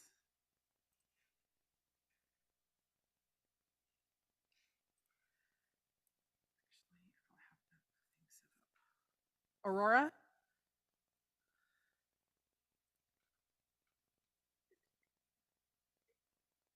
David? Hello, Honorable Mayor and City Council. I'm San Jose resident David Noel. I urge you not to proceed with a ballot initiative to extend municipal voting rights to non-citizens. This proposal is a costly and divisive distraction that won't measurably improve city services for underserved communities anytime soon. Here are some alternatives that could make bigger and faster impacts with less cost and controversy. Increasing city council staffing in high-need districts. Lobbying to streamline the citizenship process. Encouraging and helping our residents to become citizens, fostering new neighborhood associations and community groups, bringing back the Strong Neighborhoods Initiative and annual UNSCC neighborhood development training conferences. The current proposal would create major technical challenges, costs, and risks for the voter registration and election logistics. Meanwhile, most non-citizens probably wouldn't register to vote for fear of being added to government databases of non-citizens. My more impactful alternatives could be implemented quicker, at lower cost, and without the need for a divisive ballot measure that's sure to be contested in the courts if it passes. Thank you. Samina? Hello, my name is Samina Usman. I'm the Senior Government Relations Coordinator for the Council on American Islamic Relations. I wanted to thank the Council for considering this proposal. We have over 150,000 individuals who live in San Jose who do not have citizenship. However, they are taxed like everyone else. And so they deserve to have a say in how their city is run and who is representing them. They deserve to have a voice, and they should have the ability to vote for those who are representing them. So I urge eventually, whenever this does come before the council for a vote, I urge the council to support this fully, and also make sure that they engage with different community organizations and community members of all citizenship, of different citizenships, in order to weigh in on this process. Thank you. Ha? Ha, your Zoom is out of date, so you will need to sign off, update your software, and sign back on and raise your hand again. Catherine Hedges. Good evening. My name is Catherine Hedges. I live in District 3, and I'm a member of Showing Up for Racial Justice. I support the Voice, Right, and Vote campaign to extend local voting rights to non-citizens in San Jose. The right to vote is important to me because that's how I and these other tax-paying members of our community tell the city what we want and who we want to lead us. And for most of US history from 1776 until 1926, non-citizens voted in 40 states, and not just in local elections, but also in state and federal elections. We are at an important moment in history where we have the opportunity to restore democracy, where we value the voices of all people who live and work here. This is why I urge our council members to continue to dedicate the necessary time and resources to make this happen. No taxation without representation. Thank you. Good night. Blair Beekman. For over a decade now, the progressive community of San Jose, the SFA area, the state, and the country has been building a series of good human rights, civil rights, and worker rights ideas, including ideas of racial equity, tenants' rights, worker rights, to end wage theft, ideas of Medicare for all, open and accountable practices with technology and data collection, and with voting rights ideas that can include the good work of people like Stacey Abrams. These are progressive ideas I think all sides can understand as well-reasoned and decent. This is decades of progressive work and how to ask the questions of what is participatory democracy for the individual compared with the democracy of a republic. I feel this simply can be a better reasoning for our better persons to help unify this country at this time. It is incredibly important work. Many have been studying for years that I hope others can begin to take the time to more openly better explain to persons who are slower to understand and have trouble learning concepts such as these. To conclude, I David Eisbach.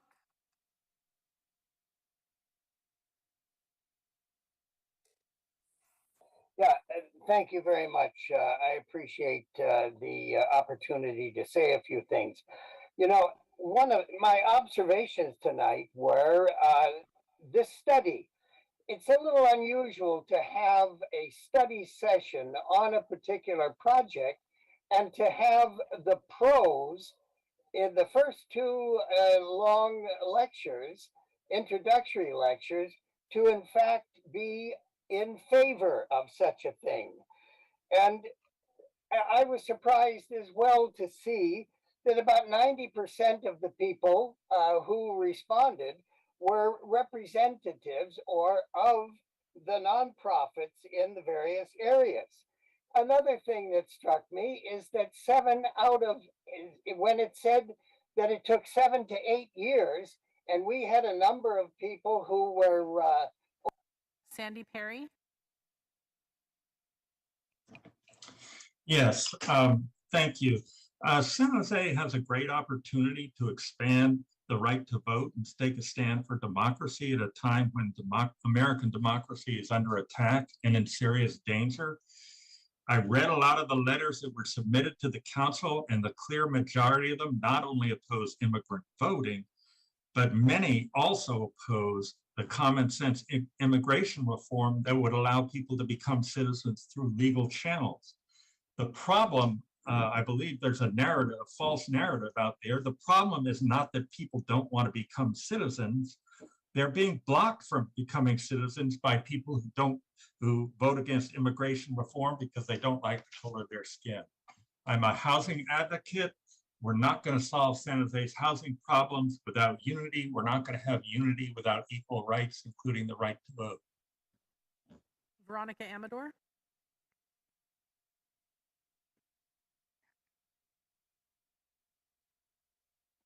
Veronica?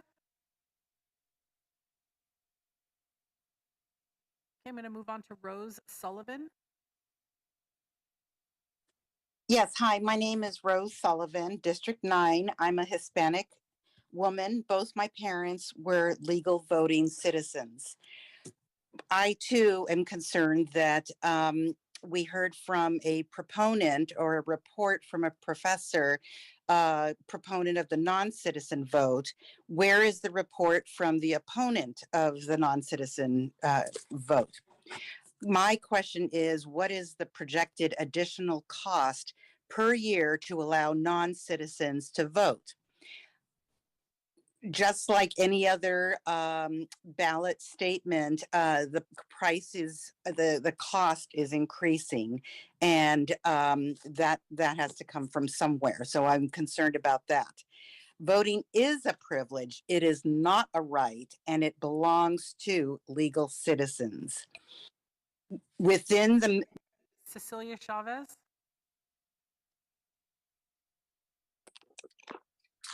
Good afternoon. Thank you for having and for holding this session, and thank you for considering this. My name is Cecilia Chavez, and I'm an organizer with Silicon Valley Debug.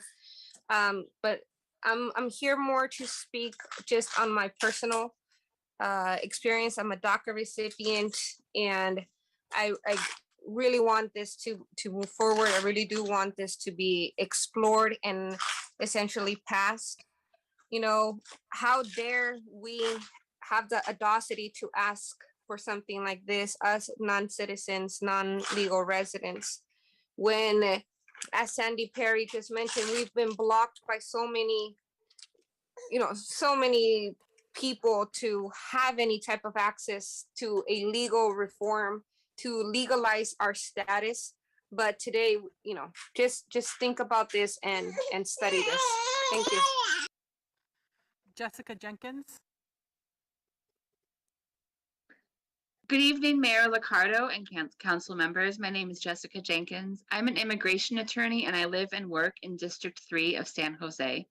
I'm here tonight in my personal capacity and as a member of SURGE in support of the campaign to extend local voting rights to non-citizens here in San Jose. As you've heard tonight, non-citizens contribute so much to our city and they deserve to have a say in the decisions being made for their families and for their communities. It's been nearly 2 generations since we have had any kind of immigration reform in this country. And as a result, many of our neighbors have lived, worked, and raised families here for decades, while US citizenship remains frustratingly out of reach for them. Regardless of status, immigrants in San Jose should be able to have the right to elect their representatives to public office.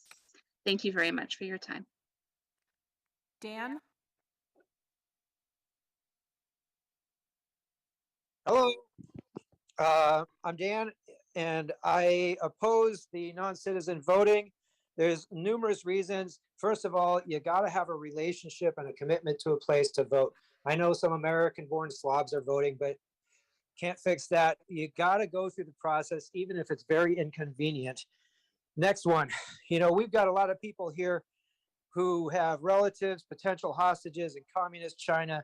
They may be going back there someday. They could get manipulated. It's a conflict of interest to let them vote, even though they're really good neighbors and they're really good workers. They're not getting in trouble with the law. It's just a conflict of interest. Next one is we are being colonized.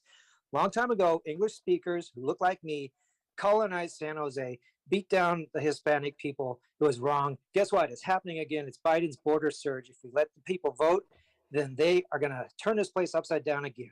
They're systematically learning. Araceli Gutierrez. Good evening. My name is Araceli Gutierrez Villalpando, and I am a member of Pastos of Sacred Heart Community Service. I am a DACA recipient and have lived in San Jose for more than 30 years. I would first like to thank the community for pushing for this study session, and would also like to remind the council that the abundance and innovation you seek for the city of San Jose will only arise from diversity. Expanding voting rights to all city residents will only amplify how diverse of a city we really are. So I encourage you to support expanding voting rights to all residents of San Jose. Thank you. Angelica?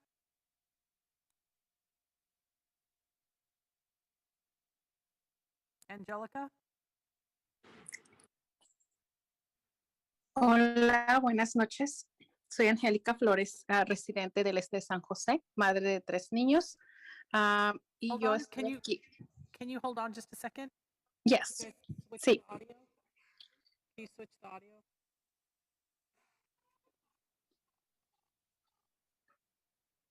We're switching the audio channel so the people in the audience can hear you. Very good. Okay, go ahead. Gracias. Como decía, residente del este de San José por más de 20 años. Soy dueña de un negocio, pago impuestos. Okay, Pago impuestos. okay. Hi, Arturo and Vincent. Or Armando and Vincent, sorry. We're not getting your translation or your interpretation.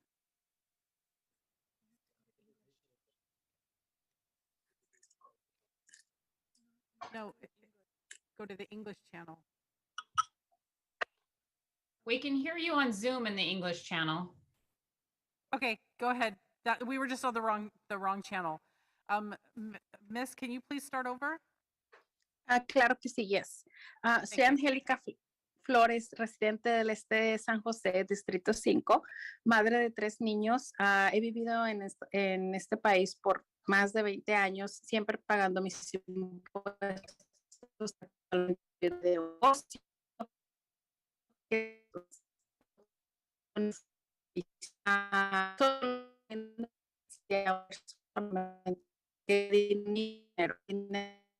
Can you tell her that?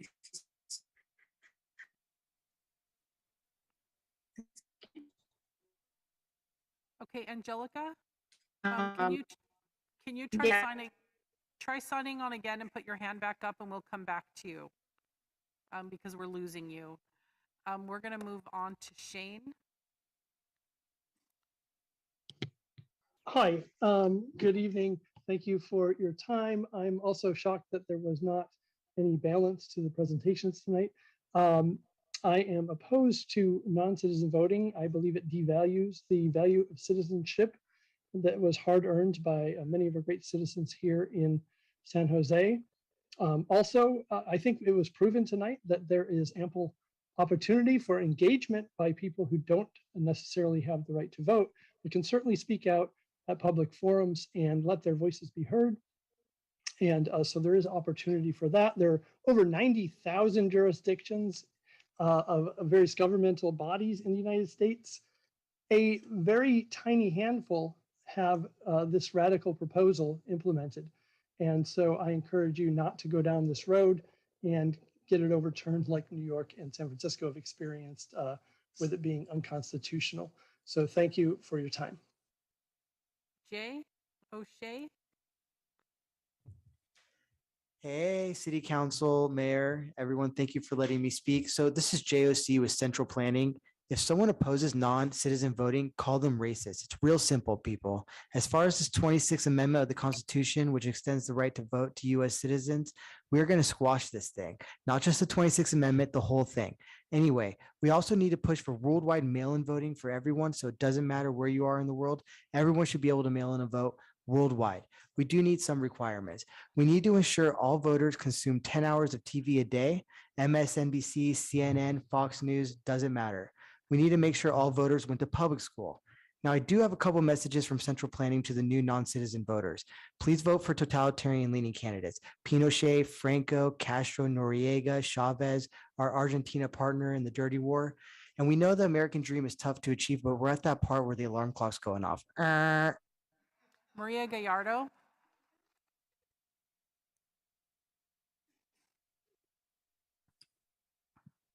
Good evening. My name is Maria Gallardo.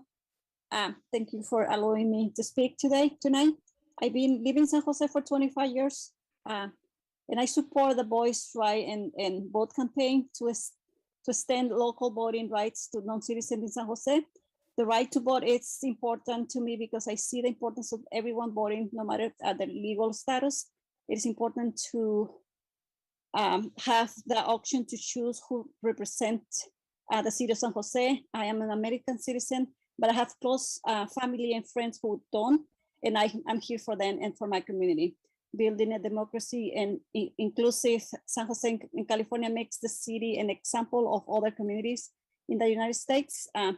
Immigrants who are not yet USA citizens are now legally voting in local elections in 11 towns. And Luna. Buenas noches. My name is Maria Pelagio with Luna. And firstly, I want to express deep gratitude to Councilmember Carrasco and her team for bringing up this issue, and deep gratitude for the dozen of activists that we're having working diligently to ensure that this is happening right now. I was in person with you when the discussion started, and as I headed out, I observed, again, an observation, a group of older white men that were holding signs that say, "Abolish homelessness, not parks."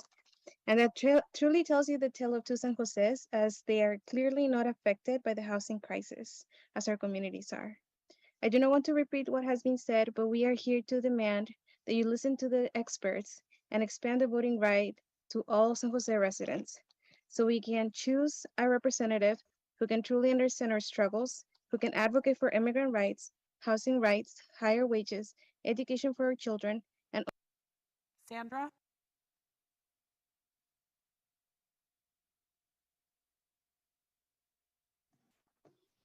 Thank you for your time. I have a few concerns. One, while the presentations were excellent, they were one-sided. Speakers on both sides of the issue should have been scheduled. This is not a study session where all sides were presented. Two, there are potential legal ramifications. Does the city of San Jose need another set of lawsuits? Is it not more cost-effective to wait to see what moves through the system? Three, Currently, the county is responsible for elections. There will be additional costs. What are the total costs? What budget items will be cut to support this on an ongoing basis? 4, there are numerous national, foreign students and short-term residents in San Jose, people from countries that have interests opposed to the US. Do we have concerns on divided loyalties? Why is the council not pressuring the federal government? Thank you for your time. Karen? Hi, yes, I'm just going to run through this quickly. First of all, I think it's not right that you cut our time because so many people used up so much time with interpreters. Voting is a privilege to the United States citizens, not a right. Taxation without representation. There was a war fought so that United States citizens could have taxation with representation. We are not a democracy, we are a republic. In 1926, they didn't have as many undocumented, illegal, whatever you want to call them, immigrants in the country to sway the voting. I'm not racist. I believe that citizens should have the right to vote. And I don't want to know why people are here 20, 35 years and aren't citizens yet. Why is that? It's a right, it's not a privilege. And I don't think they have the right to demand. Brandy Madison?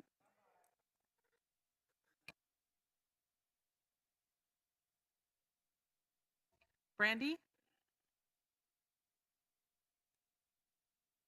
Okay, moving on to Lindley Kerr Hogan.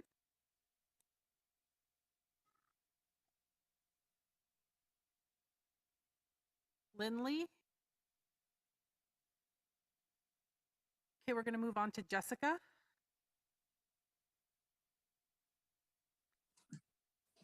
Hi, my name is Jessica Moctezuma. I work for Somos Mayfair. I live in District 5. Voting is a fundamental right for non-citizens. They are contributors to our community. They pay taxes. We need to be inclusive. We need to have the opportunity to restore democracy. I urge our council members to please support the right to vote for non-citizens. Thank you.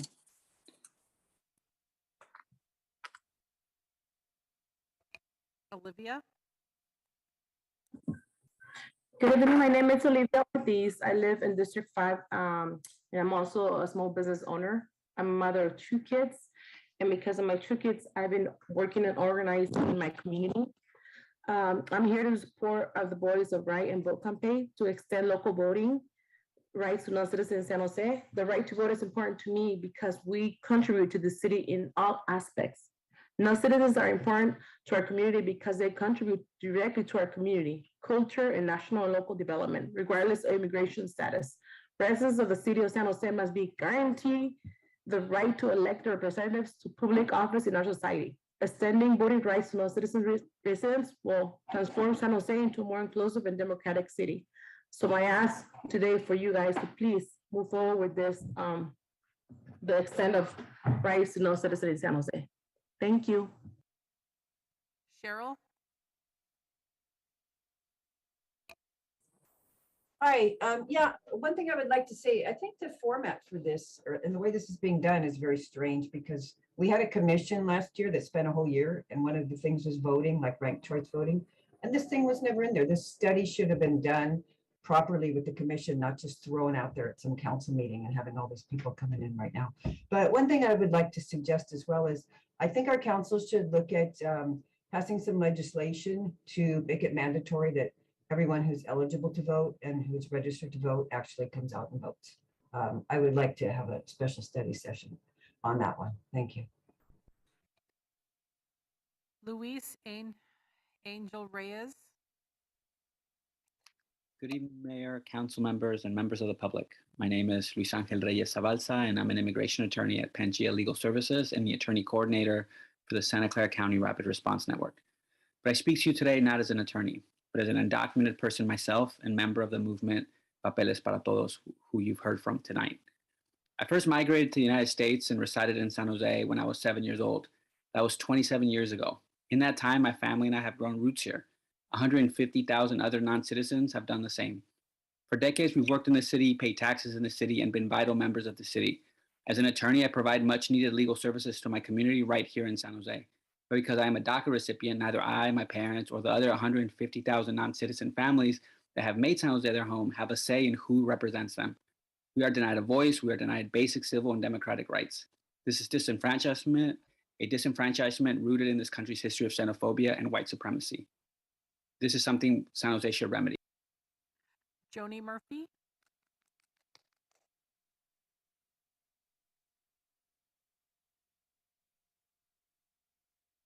Joni?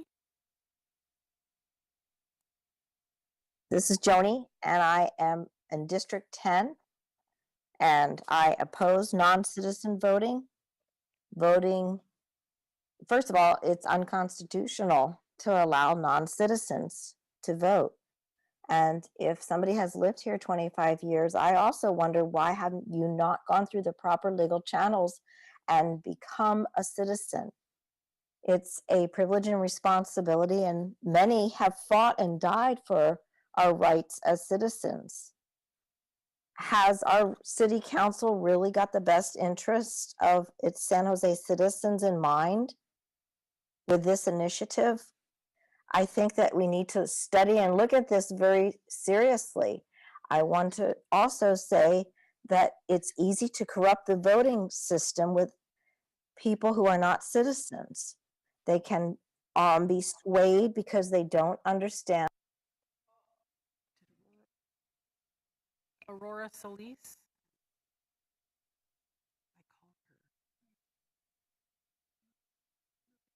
Aurora.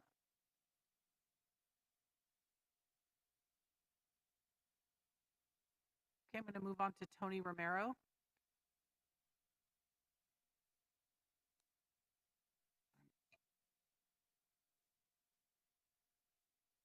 Tony Romero. Okay, I'm going to move on to Eva.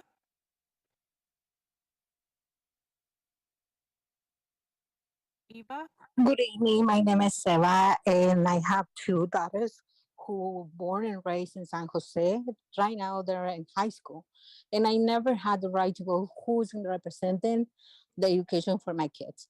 I have never choose who's representing my district. I live in District 7. I have lived in District 5.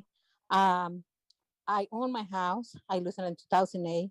I worked so hard with my husband in double jobs, and I buy my house again. I pay taxes, and I think, and we deserve to have the right to vote.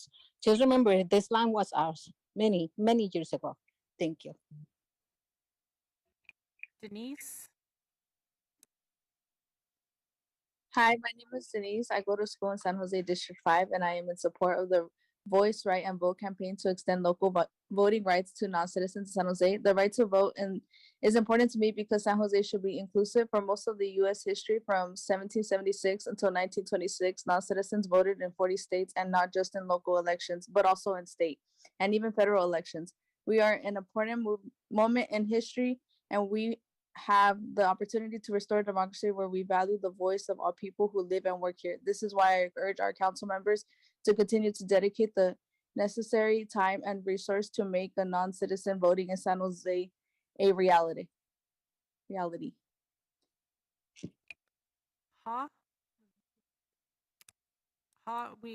still need to update your software. We can't give you permission to speak because your Zoom is outdated. Wendy. Good evening. I'd like to offer some food for thought in a quote by Professor Hajuk from an article in the Jacobin titled "Why Non-Citizens Should Be Allowed to Vote." Finally, there's a practical reason progressives should push non-citizen voting, just as restoring voting rights to felons and fighting voter suppression shore up democratic values while undercutting conservative foes. Conferring the franchise on non-citizens is a boon for democracy that also boosts the prospects of progressive legislation. Thank you. Jericho. Hi, thanks for allowing me to speak. Yeah, this is not a study session at all. If anything, it's just a public circle jerk because you brought on two people who had. Veronica.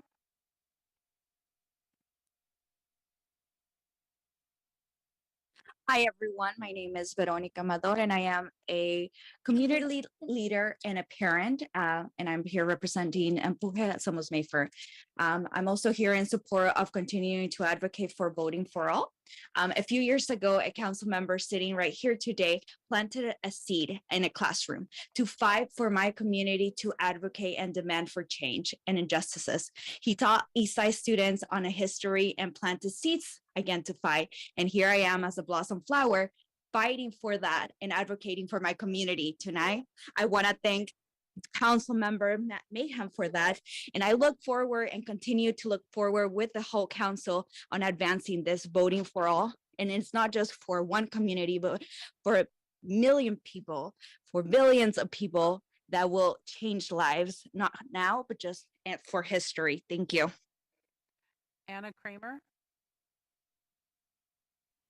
Hi, I'm Anna Chen Kramer, and I'm opposed to the non-citizen voting. U.S. is not a democracy. We're a republic, which means we have well-informed voters who have a stake in our country to vote for intelligent leaders to make good decisions for our country. As an immigrant who became a citizen, I took an oath to uphold the Constitution of the United States. Why do people think they have a right to vote when they have not pledged their allegiance to our great nation? To be able to vote without this oath of allegiance is not constitutional. Thank you. Kara Rivera.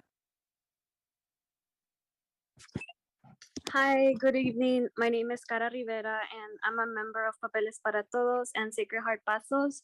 I'm a DACA recipient, and I'm here to show my support for extending voting rights to undocumented immigrants. As y'all have already heard, we've been here for decades paying taxes and have been involved in the improvement of every sector of our communities.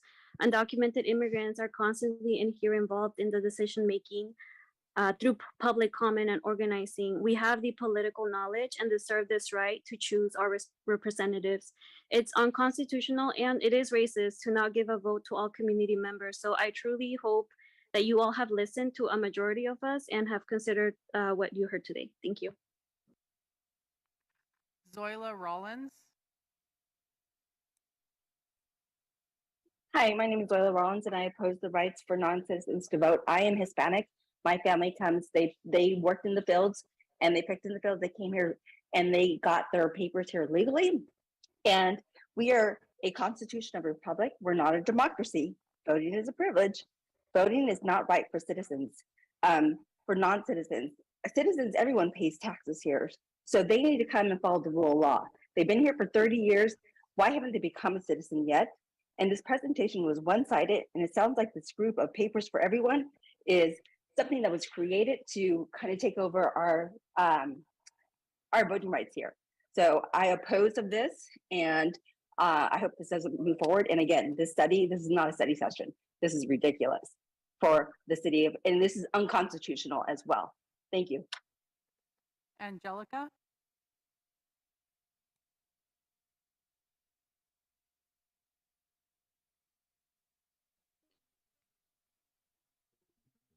Buenas noches. En el este de San Jose. So good evening. I'm a mother of three. I live on the east side of San Jose. I'm here to support the rights of voting because we have unjust laws in our city because I pay taxes. I do my taxes and I contribute to this city and I don't have any benefits. Thank you. Lindley. Hello, and thank you for letting me speak today. I wanted to express my concern that I really feel like that if we start letting anybody vote, whether you're a citizen or not, that's going to dilute our votes for the citizens who are already completely committed to this country as Americans. And that is what it is about. It's about being an American and citizenship and the privilege that we have as Americans. Another concern that I have is if this starts in San Jose, will it take over all of Santa Clara County? I'm just outside of San Jose. I would be very concerned if it came to my area, and then all of California as well. So please oppose this bill. Thank you. Tony.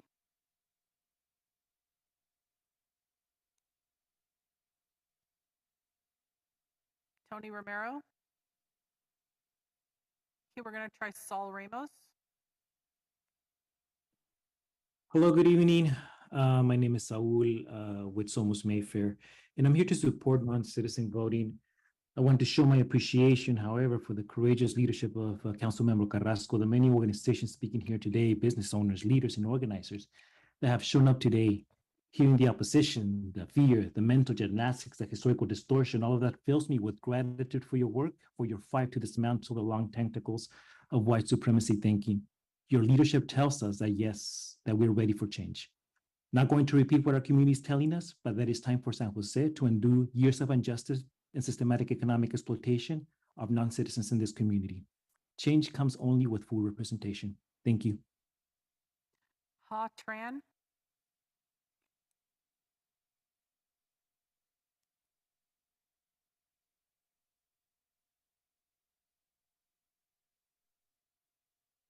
Ha, you're unmuted, but we are not hearing you.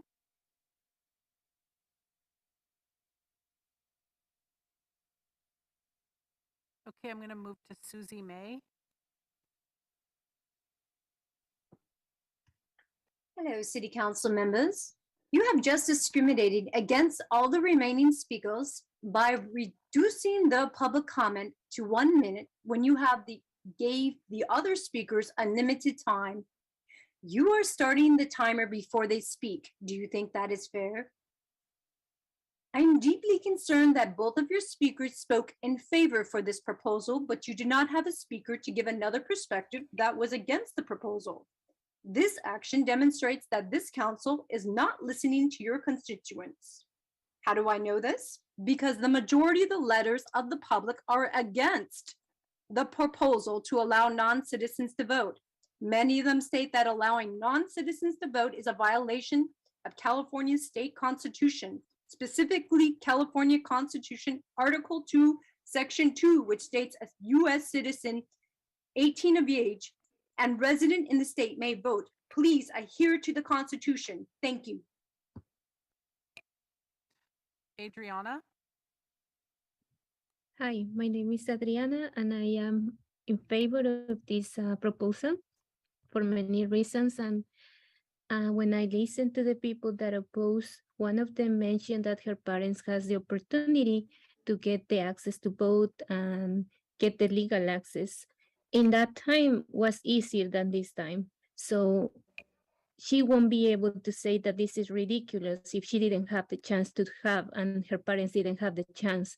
So I am in favor of this proposal in order that many people like their parents have the chance, because we are part of the system. We suffer the injustice of the system, and we are part of the system because we are human beings. So I would like to touch your hearts, and many of them we can be takers of your people or your parents. So please consider that we are a good person and Zuniga.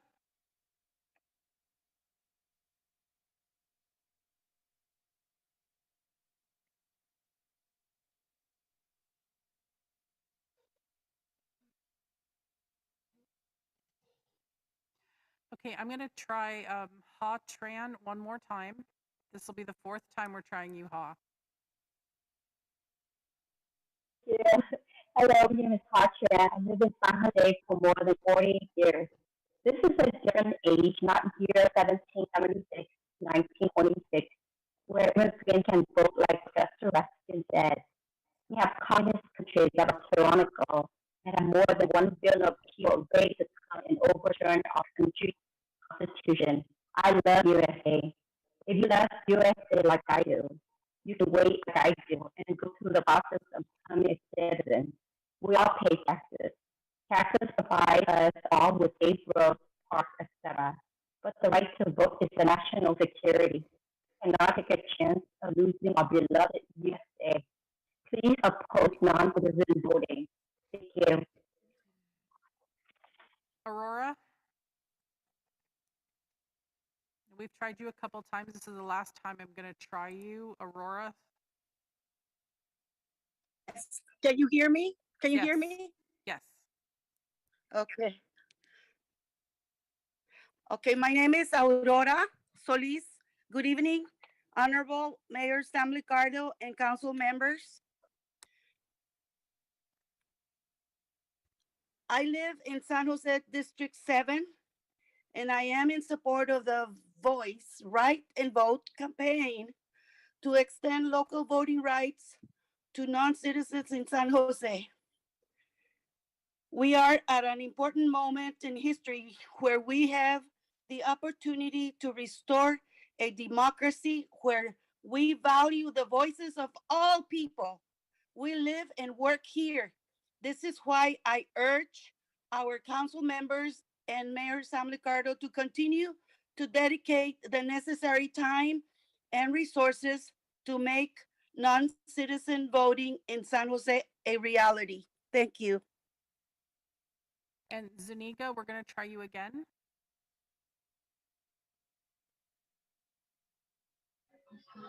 Hi. I just wanted to clear a few things for a few of my 408ers. I'm an undocumented student here. I've been here. I'm a DACA kid because our immigration system isn't great. We've been waiting 20 years. We're going through the process. We've been waiting 20 years. But in those 20 years, I've never been able to choose my representative. I've never had the prospects. It's quite, makes me feel bad, you know? Makes all of us feel bad. This is more about adhering to Thomas Jefferson and saying, we got to update. We can't stay still, otherwise we become the tyranny we try to fight. Thank you. Comma.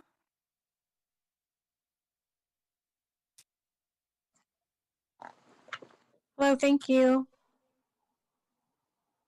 Can you hear me? Yes. Hi, I'm just here to say that I oppose the idea of having non-citizens vote. It's a constitutional right for citizens to vote. And so I'd like to go on record as opposing the idea. Thank you. Brian?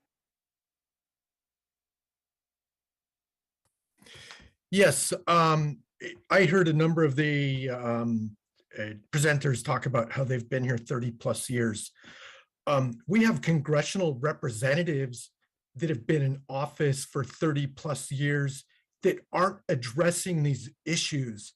And my question for the mayor and for the council is, why are we not hearing from these representatives, and why haven't they dealt with this immigration issue since they've been there? It's been long enough. We've got a border that's being overrun. We're being invaded. That's not a racist comment. That's a fact. And so labeling people as racist because they don't agree with what you're saying is wrong. If you want to see a racist, look in the mirror. Thank you. Vecinos Activos?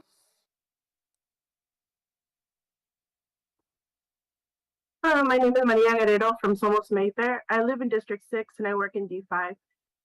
I am talking to you. I'm speaking here as a daughter of immigrants. Every day I see my community members help make San Jose thrive. They pay their taxes.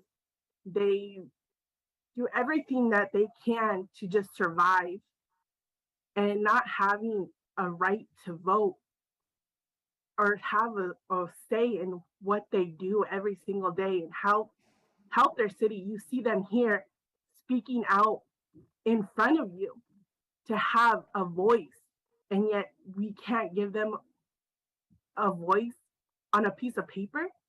How is that fair? We have privilege of being born here, but yet people have to fight to come here and have a dream. George?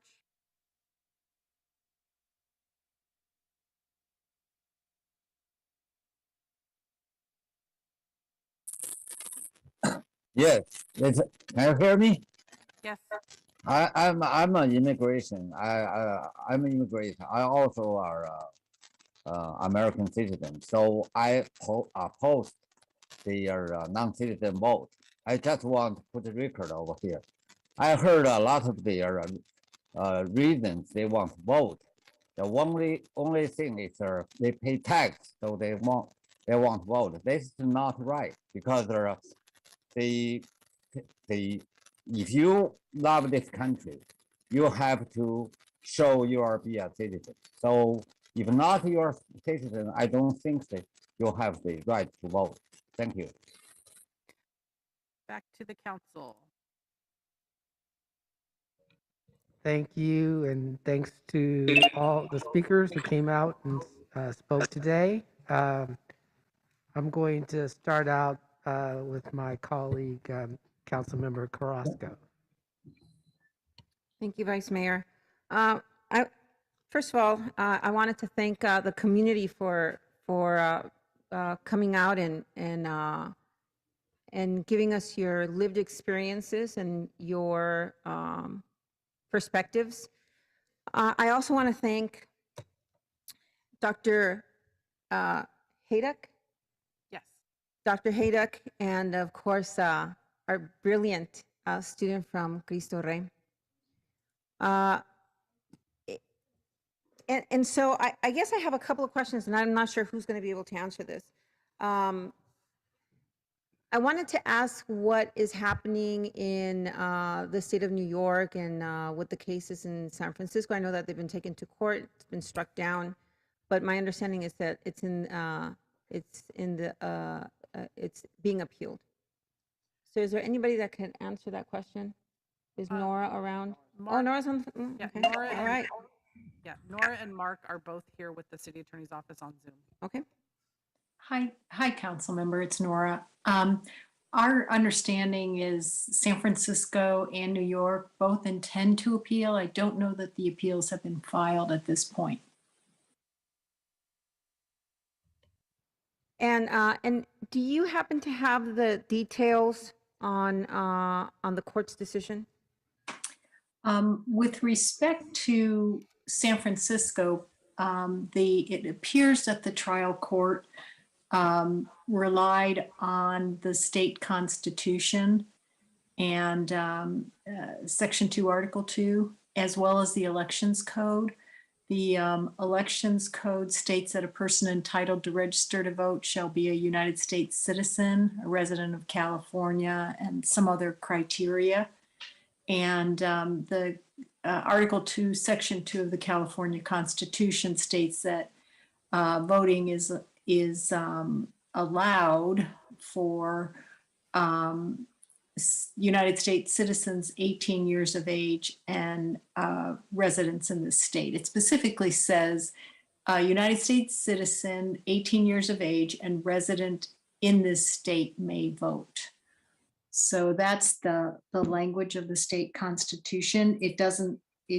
I want to point out, it doesn't say that you can't vote if you're not those things. It's stated the way it's stated. But the San Francisco trial court, at least, appears to have read that as meaning you have to be a citizen under the state constitution to vote. And so would you repeat the way that it's actually stated in the California Constitution? It says a United States citizen, 18 years of age and resident in this state may vote. May vote. And so the nuances in may vote and versus allowed to vote, or the only people who can vote. Or the And so we don't know yet what the final verdict is going to be, if it gets appealed, and what the process is. And then is this also happening in New York? Yes, New York has a similar constitutional provision. Not all states do. And we don't know, as I indicated, whether or not there's actually been an appeal filed yet in San Francisco or New York. A trial court decision isn't necessarily binding precedent in California. And the assumption is that the San Francisco case will go to the Court of Appeals and potentially the California Supreme Court. I see. And so so I guess the next question is, is it embedded in our U.S. Constitution? In other words, is there any definition in terms of who can vote, who can't vote, or whether citizenship is a requirement? The US Constitution generally leaves matters related to voting and the administration of state and local elections to the states. That's why we have the patchwork we have throughout this country. So the Supreme Court has not yet interpreted the US Constitution to require someone to be a citizen to vote. And so that's not clearly decided at this point. Because under federal law. My next question regarding that would be what takes precedence, state constitution or federal constitution? Or well, on this issue, it appears that the federal laws and constitution have give deference to the states on these voting issues. And Mark, you can jump in if you disagree, but that's what it how it appears it's structured. And so in California, you have a state constitution with certain language, and you have an elections code that specifically requires citizenship to vote. Mark, were you going to add anything? No, I agree with that. Okay, thank you so much. And again, I want to thank the professor for giving us, for me, having a understanding, a historical understanding of how we have evolved, whether it's progress or regression. I guess it's a matter of interpretation. And I truly wish that those who were calling in opposition had listened to the presentation to understand that folks weren't always U.S. citizens. It was only when the powers that be, in other words, the white man, saw the non-citizen voting power as a challenge and a threat to the status quo, which is, I think, what we're experiencing now. I do hope that we'll continue to have this conversation and we base it on some historical acknowledgments. One of the facts that I hope that we're truly taking into account, I heard a lot of folks call in and they talked about whether if you really love the country, if you really want it, if you had a devotion to it, then you become U.S. citizens. And that's what we were talking about. We're talking about that there is no true path, direct path, a real path, or any line to get in front of or behind, or at least in the middle, in order to become a U.S. citizen.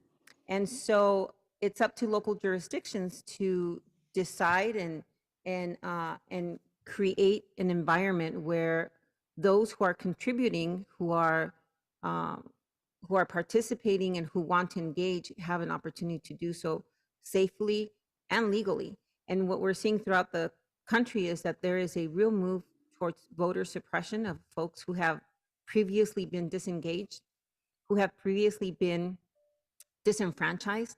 And when we have opportunities to truly bring them into the conversation, there's a sense of threat. And no one's going to take your house away. No one's going to take your job away. No one's going to remove you from your neighborhood. Folks simply want to have an opportunity to have representation that they choose, or at least an opportunity to be able to engage in that way. And so, so Vice Mayor, I don't know if, or if I don't know if the mayor's online, but Vice Mayor, I don't know what the next step would be. We have a couple more council members who Okay, would like to speak. Thank you, Council Member. Council Member Davis. Thank you, Vice Mayor. I'm not sure if I have enough bandwidth to have my video on, but I will try. First, I want to thank everyone who commented this evening about this issue. and especially to everyone who was able to do so without resorting to name calling and sticking to the issue. I very much appreciate that. I have to say that I am extremely disappointed that the purpose of this study session was not fully covered tonight. There were items that were in the objective, such as why voting should be extended or not, that were not covered. Who would be eligible to vote? We haven't had a discussion about that and the pros and cons to who would be eligible to vote if we extended this to non-citizens, because there are different classifications of non-citizens. We didn't discuss, and Tony, you said exactly that you would only take questions, but you weren't going to present about how the expansion would work, even though that was what was on the objective for the agenda. I would have liked to have also seen associated costs for each option, and also the number of people who would be covered, a voting age in each option.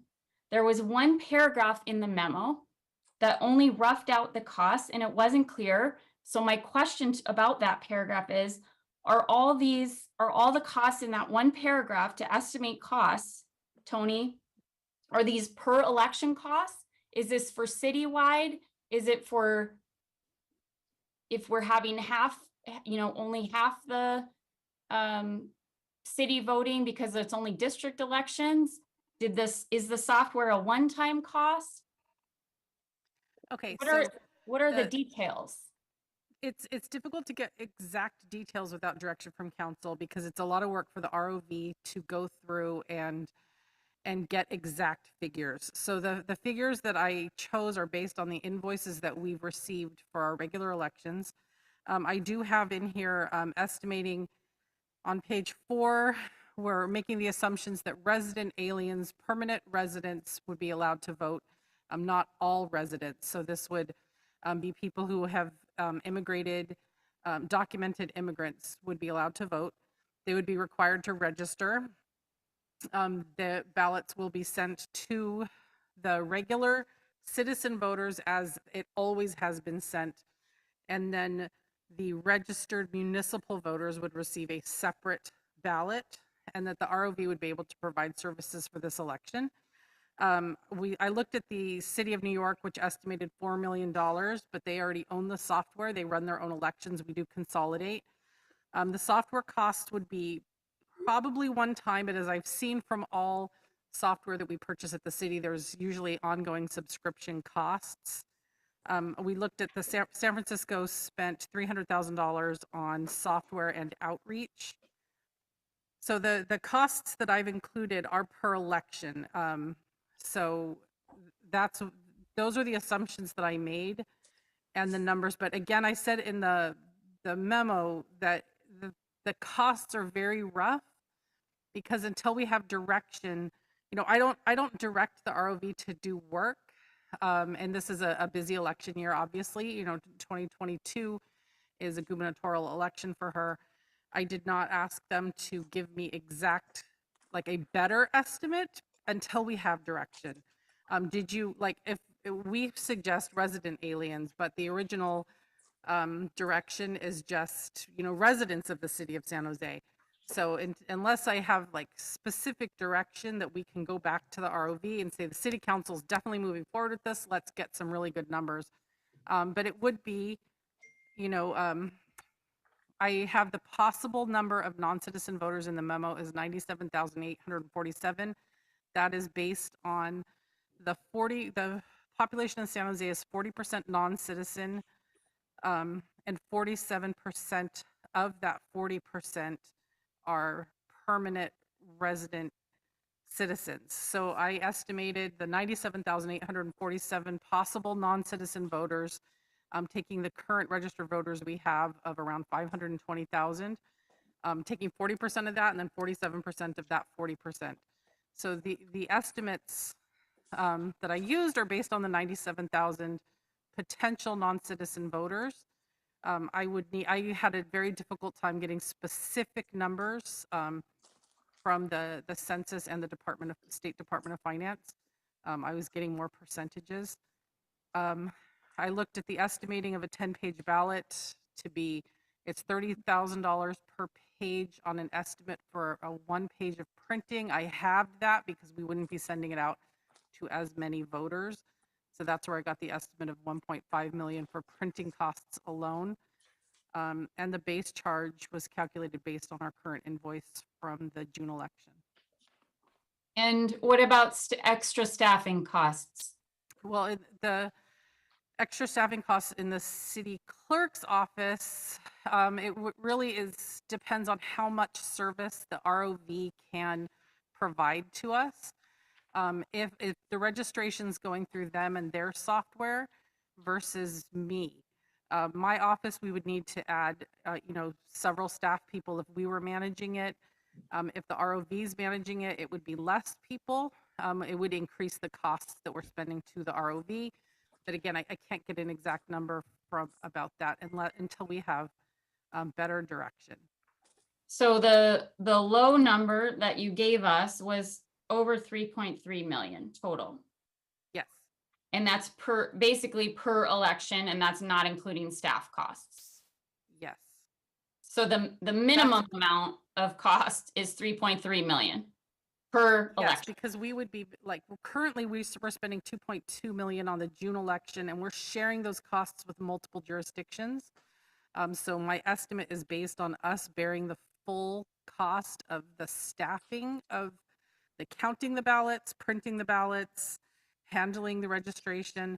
We would not share those costs with any other jurisdictions.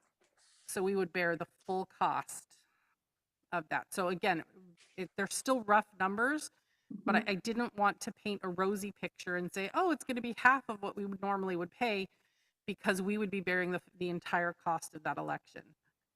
And we would probably pay for a lot of overtime at the ROV because it would be running concurrently with their regular elections. Thank you. So I just want to point out our 2022 election, which is a citywide election, is costing us $2.26 million. And this would more than double because this is $3.36 million. So it would more than double the cost of every single one of our elections. And that's at the low end.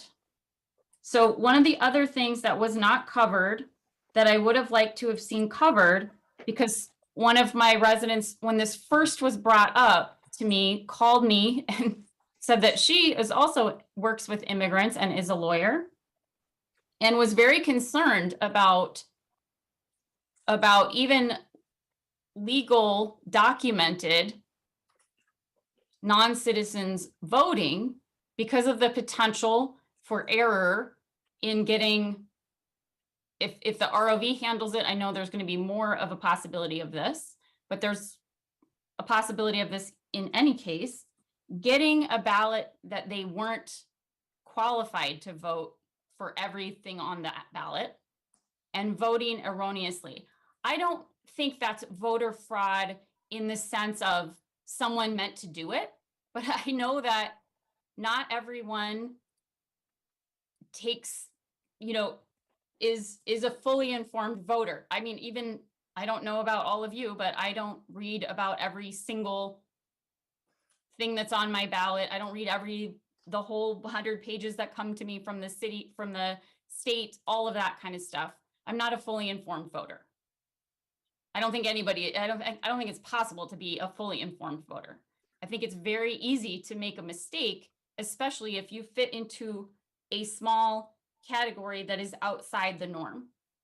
And her concern, this lawyer who called me, was that if you voted mistakenly in an election you were not eligible for, that it could preclude you from becoming a citizen down the road.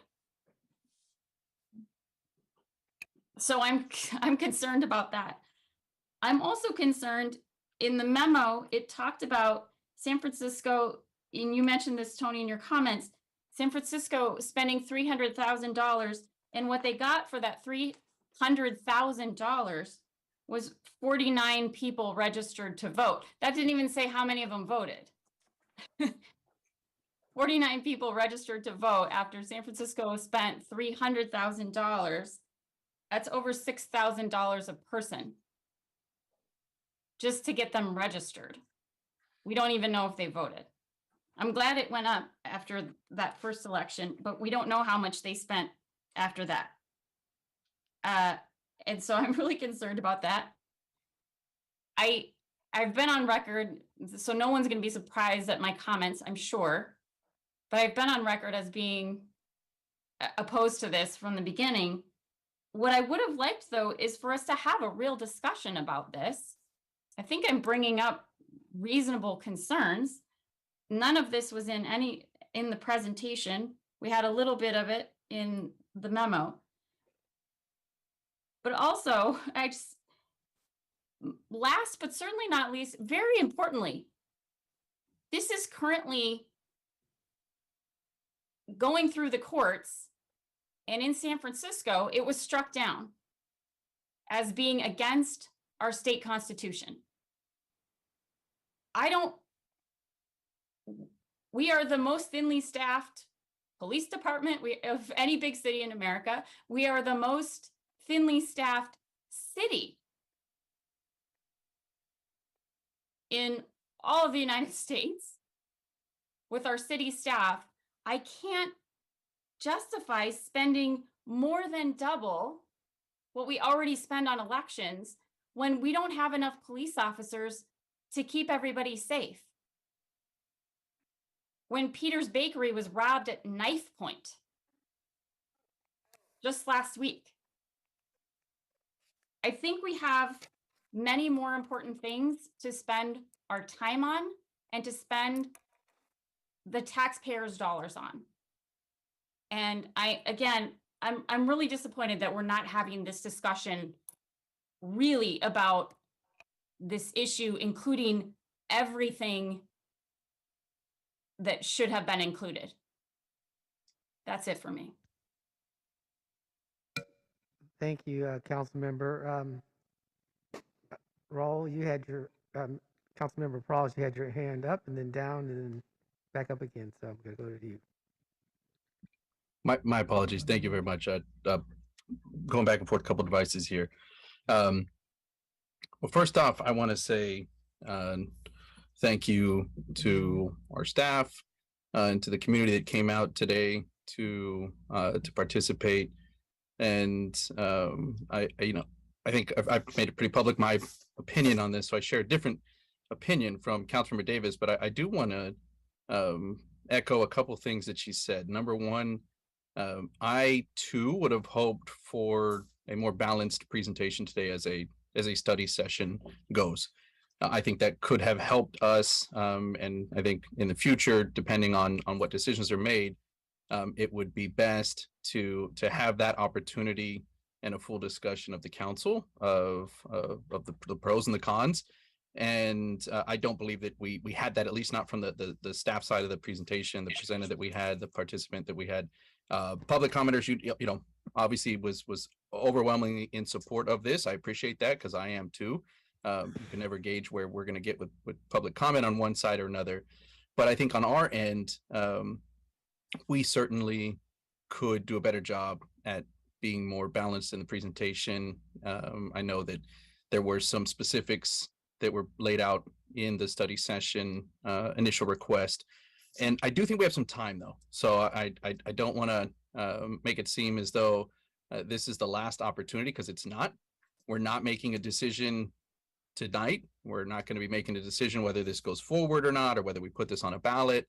We're merely beginning the first conversation, formal conversation, in the form of a study session. And I think that we would have to have some more robust discussion, specifically as our city clerk, Tony, just said, the council would need to weigh in on some direction to then be able to really determine where we're going to go, who is included. That's not up to, sorry, buddy. That's not up to one kid that won't sleep. That is not up to our city clerk. That is up to us. Quite frankly, what we decide to put on the ballot is going to be up to us. If indeed this council decides to to place something on a ballot. There could be another process that this takes, and the community could ultimately decide to place something on a ballot. And so I think that that's something that would need to get hashed out first. And as we present those opportunities, then I believe we can have further discussion on things like the exact costs and who we're talking about, when would be the best opportunities to engage in doing that, and then ultimately have an even deeper discussion before we decide to place something on a ballot. So I do think this warrants a lot more conversation, but I wanted to share my opinion and understanding, because I don't know if I'll have an opportunity to vote to actually place this on a future ballot. And so I want to make it clear what my opinion is today, as I have throughout the process. First off, I am fully supportive of expanding non-citizen voting here in the city of San Jose for city elections. And I believe we had a great argument, actually, in presentation from our professor today in favor of why that is important. And I also appreciate the history. I did my own homework after this item was first presented over the last several months to try and understand the history as well. And I was also surprised to learn about how much non-citizen voting is a part of our history, how prevalent it was throughout our history and throughout all the states, and then ultimately the trajectory of that and how it started to fade and be taken away, and for what purposes and reasons. And so I appreciate that was part of the presentation today. And I think what we talked about today, what we're doing right now, the fact that even members on the dais here are in disagreement, members of the community, that's democracy. That's the beauty of this country, is we can have a difference of opinion and we can go to a ballot and make a decision about it. Whether or not I agree with this or Councilmember Davis disagrees, ultimately, if this goes to the voters, it's going to be up to our voters to decide. And I think we should give them that opportunity. I think this council should present that, whether it's this council exactly or the council in the year to come. But I think that we should be presenting that opportunity to our voters here in the city of San Jose to make that decision. And I wanted to be able to share a couple personal stories that I think that highlight, both the positive, but also the challenges with this. My father entered this country undocumented as a 12-year-old youth from Mexico, and had no say in that. This was his family was coming over. My grandfather was coming over in the Bracero program legally, only able to come temporarily, and then had to return and would do that frequently. But ultimately, my grandmother was tired of being left behind. And so she made the trip herself one time and brought my father and his siblings. And so that led to ultimately my father being here for a number of years undocumented. And he was fortunate where he met my mother, who was born here as a citizen, and was able to go through the process and petition through her. But that wasn't actually until both my sister and I were born, and we had the potential of and fear at one point of losing our father if he was potentially deported prior to having legal status. So it's very personal to my own family. But I will say that later, and I think Siren as well, I know Siren came here today, they helped my father become a citizen back in, I believe, 2012 to complete his process here. But I'll say when this topic came up earlier this year, my father too shared a similar concern in regards to, hey, I thought that voting was preserved for citizenship, right? That's something that I got when I became a citizen, and I thought that was something that was preserved for just citizens. And I'm sorry, buddy, you're gonna have to listen to me talk loud. And so my father, kind of made a similar argument to what we're hearing to some people today and what we've heard as well in regards to, hey, is this something that we should really allow?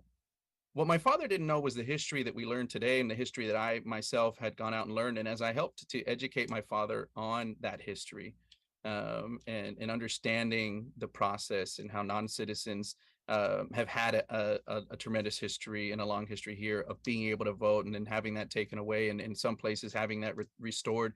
And then more importantly, just the importance of being able to participate and to vote in our community. My dad understood that. And as he came to understand it, I would tell you, I don't know exactly where he would vote today. But that, again, is the beauty of this democracy. I don't have to agree with my dad. My dad doesn't have to agree with me. We have an opportunity to vote on that and to share our opinions, educate one another, and then make an informed decision, hopefully. I appreciate Councilmember Davis being frank about that and stating that, hey, she doesn't even read all the hundreds of pages. I don't either. That's a I'm glad right there. We're not alone in that. There is a tremendous amount of things that hit our ballot. And so it's very important to have a better understanding. Here you go, bud. Sorry. Apologize. It's tough with a kid who won't go to bed. And so I think that that's tremendously important, right? Just to recognize. Hold on a second, buddy. Okay, just hold on a second. And so the other portion of the story, personal story that I wanted to be able to share was actually about my sister-in-law. My sister-in-law, similar to my father, came to this country as a young child, undocumented, not upon her choice, right? And she has now been here for over 30 years. And we heard that comment a couple of times, actually. Like, how could you be here for 30 years and not be a citizen yet? As a young child, and you heard of some of the public speakers speak today, DACA recipients that have stated that, right, that they didn't have that choice back then, and in fact have barely had an opportunity now, and they don't right now. We have thousands of youth, people, young adults now, exactly like my sister-in-law, that didn't have a choice, that haven't had a choice, and really don't have a path to citizenship. My sister-in-law, the only place that she's ever lived, right, as an adult, as a voting age adult, is this country. The place where she was educated her entire education career, K through 12, it was here in this country. She's never had an opportunity to vote for anybody. There is no other country that is her home. This is her home. And she shares that with thousands of other of youth, and she has an interest to participate, but can't. And it's not that easy. So when people ask, oh, well, why is it so hard? Well, if you had a personal understanding of it, I think if you looked into it, or you went and learned some about people that have been in that process, or been in this country for 30 years plus, that haven't had an opportunity to become a citizen, I think you would understand and be compassionate to the fact that there is a problem. And I do agree that we need to be addressing this at a federal level, at a state level. But as we know in this country, a lot of things change because of what happens at a local level. And that's what we're doing here now. We're pushing the needle. So I also want to say thank you to Councilmember Carrasco for doing that, for pushing this conversation upon us in our community, as we've seen in other cities across our country. And I think we should continue that conversation, continue to try and educate our community members. Hold on a second, buddy. And create this opportunity across the board to be able, it's okay, to be able to create this opportunity for our residents in our community, for our members of our community, and give them that opportunity to be able to vote. And I would at least hope that we would give our residents of San Jose today, our voters today, an opportunity to vote and have a say on that by putting it on a ballot at some point in our future. And so thank you again to the city staff and the participants, my colleagues, and for your patience as well as I'm dealing with a 4-year-old. Thanks. Thank you, Mayor. Thank you. I just want to commend Councilmember Perales for doing a really impressive job of juggling parental responsibilities while staying on Zoom. Not easy, I know. And I agree with Councilmember Perales about, this wasn't a balanced perspective. We clearly heard from one side. Obviously, there are residents who feel differently. And I want to say thank you to all the residents who spoke up, regardless of which side you were on, those who spoke respectfully, often passionately, because this is important. This is about issues of identity, of power, of marginalization that's been historic in this country, of access to the ballot, which obviously generations of people in our country have been fighting for and dying for. It matters a lot. So there's good reason for everyone to be passionate about this. And I think this conversation is an important one. Where I disagree with Councilmember Perales is I don't think it's up to us, and I don't think it's up to San Jose voters. I think this is up to the courts. And until the courts decide clearly that there's a pathway here, or alternatively, until the voters of the state of California reform the California Constitution, I suspect this issue will continue to be determined by the courts. And I guess allow me to take a quick departure here into legal land here. Nora or Mark, whoever would like to weigh in. My understanding is that there's a lot of 10th Amendment jurisprudence that basically says voting rights are the responsibilities of the states to define. Is that, I mean, with the exception, obviously, Voting Rights Act, there's some federal legislation, but voting for the most part under the 10th Amendment is the role of the state. Is that right? Mayor, this is Nora. Yes, that's generally correct. Okay. And so we've got a state constitution, Article 2, Section 2, that says if you're over 18, you're a citizen and you reside in the state of California, you may vote. That's in subsection A. Subsection B relates to individuals, I think, who have committed felonies and have rehabilitated. So Section A is all we get. It's very brief, it's very curt, it's right to the point, and it's not terribly ambiguous. It says who may vote. Now, I know some may argue, well, gee, it doesn't say others may not vote, but at least one court, that is the Superior Court in San Francisco, said, this is unequivocal. It says who may vote. And the Constitution hasn't said anything different, and it's pretty hard to read it a different way. I'm not a constitutional law expert, but I've argued constitutional provisions before in front of lots of courts, including appellate courts. And this one isn't one that I would regard as being particularly vague. So either there needs to be an appellate court somewhere in this state, and I know this is an active issue now in Oakland and in San Francisco. There needs to be an appellate court that says we can do this, or there, as I understand it, there needs to be a vote by the voters of the state of California to change the Constitution, or we're just spinning our wheels here. And so I think this is a very interesting conversation, but one that is not going to get us to any result until there is a court somewhere that indicates that this is actually constitutional. And so I think this is something we ought to be discussing. When and if we hear, I know the San Francisco case is on appeal. I assume, is it the Oakland case is under litigation? Is that right, Nora? Mark, can you confirm? I believe it is, or we understand that it's going to be. Yes, I understand a lawsuit has been filed, although I don't believe the city of Oakland's been served with it yet. But it's to try to get the measure off the ballot in November. Right. Okay. So there's going to be a lot of courts weighing in on this over the next year and a half or so. It seems to me for us to be spending a lot of time on this issue before we even know whether or not it is lawful is probably not the best use of our time. If we know we actually have a constitutional path to doing this, then I think this discussion could actually result in, well, whatever it results in, obviously it depends on what this council believes and what the voters believe here in the city. So I just think this is really kind of premature. I think, Councilmember Davis, there were a lot of issues you said had not been discussed. I would encourage you to actually ask those questions of those experts who are here with us. I know we don't have a wide range of opinions here, but at least, for example, the issue with regard to whether or not a confused voter could potentially be prosecuted and prohibited from becoming a citizen. I think that's a real concern that ought to be raised with the folks who've been thinking a lot about this issue, and let's hear what they have to say. I don't think simply because it wasn't in the presentation doesn't mean that we can't discuss it. So I would just encourage you to probe, ask those questions, and let's have that discussion.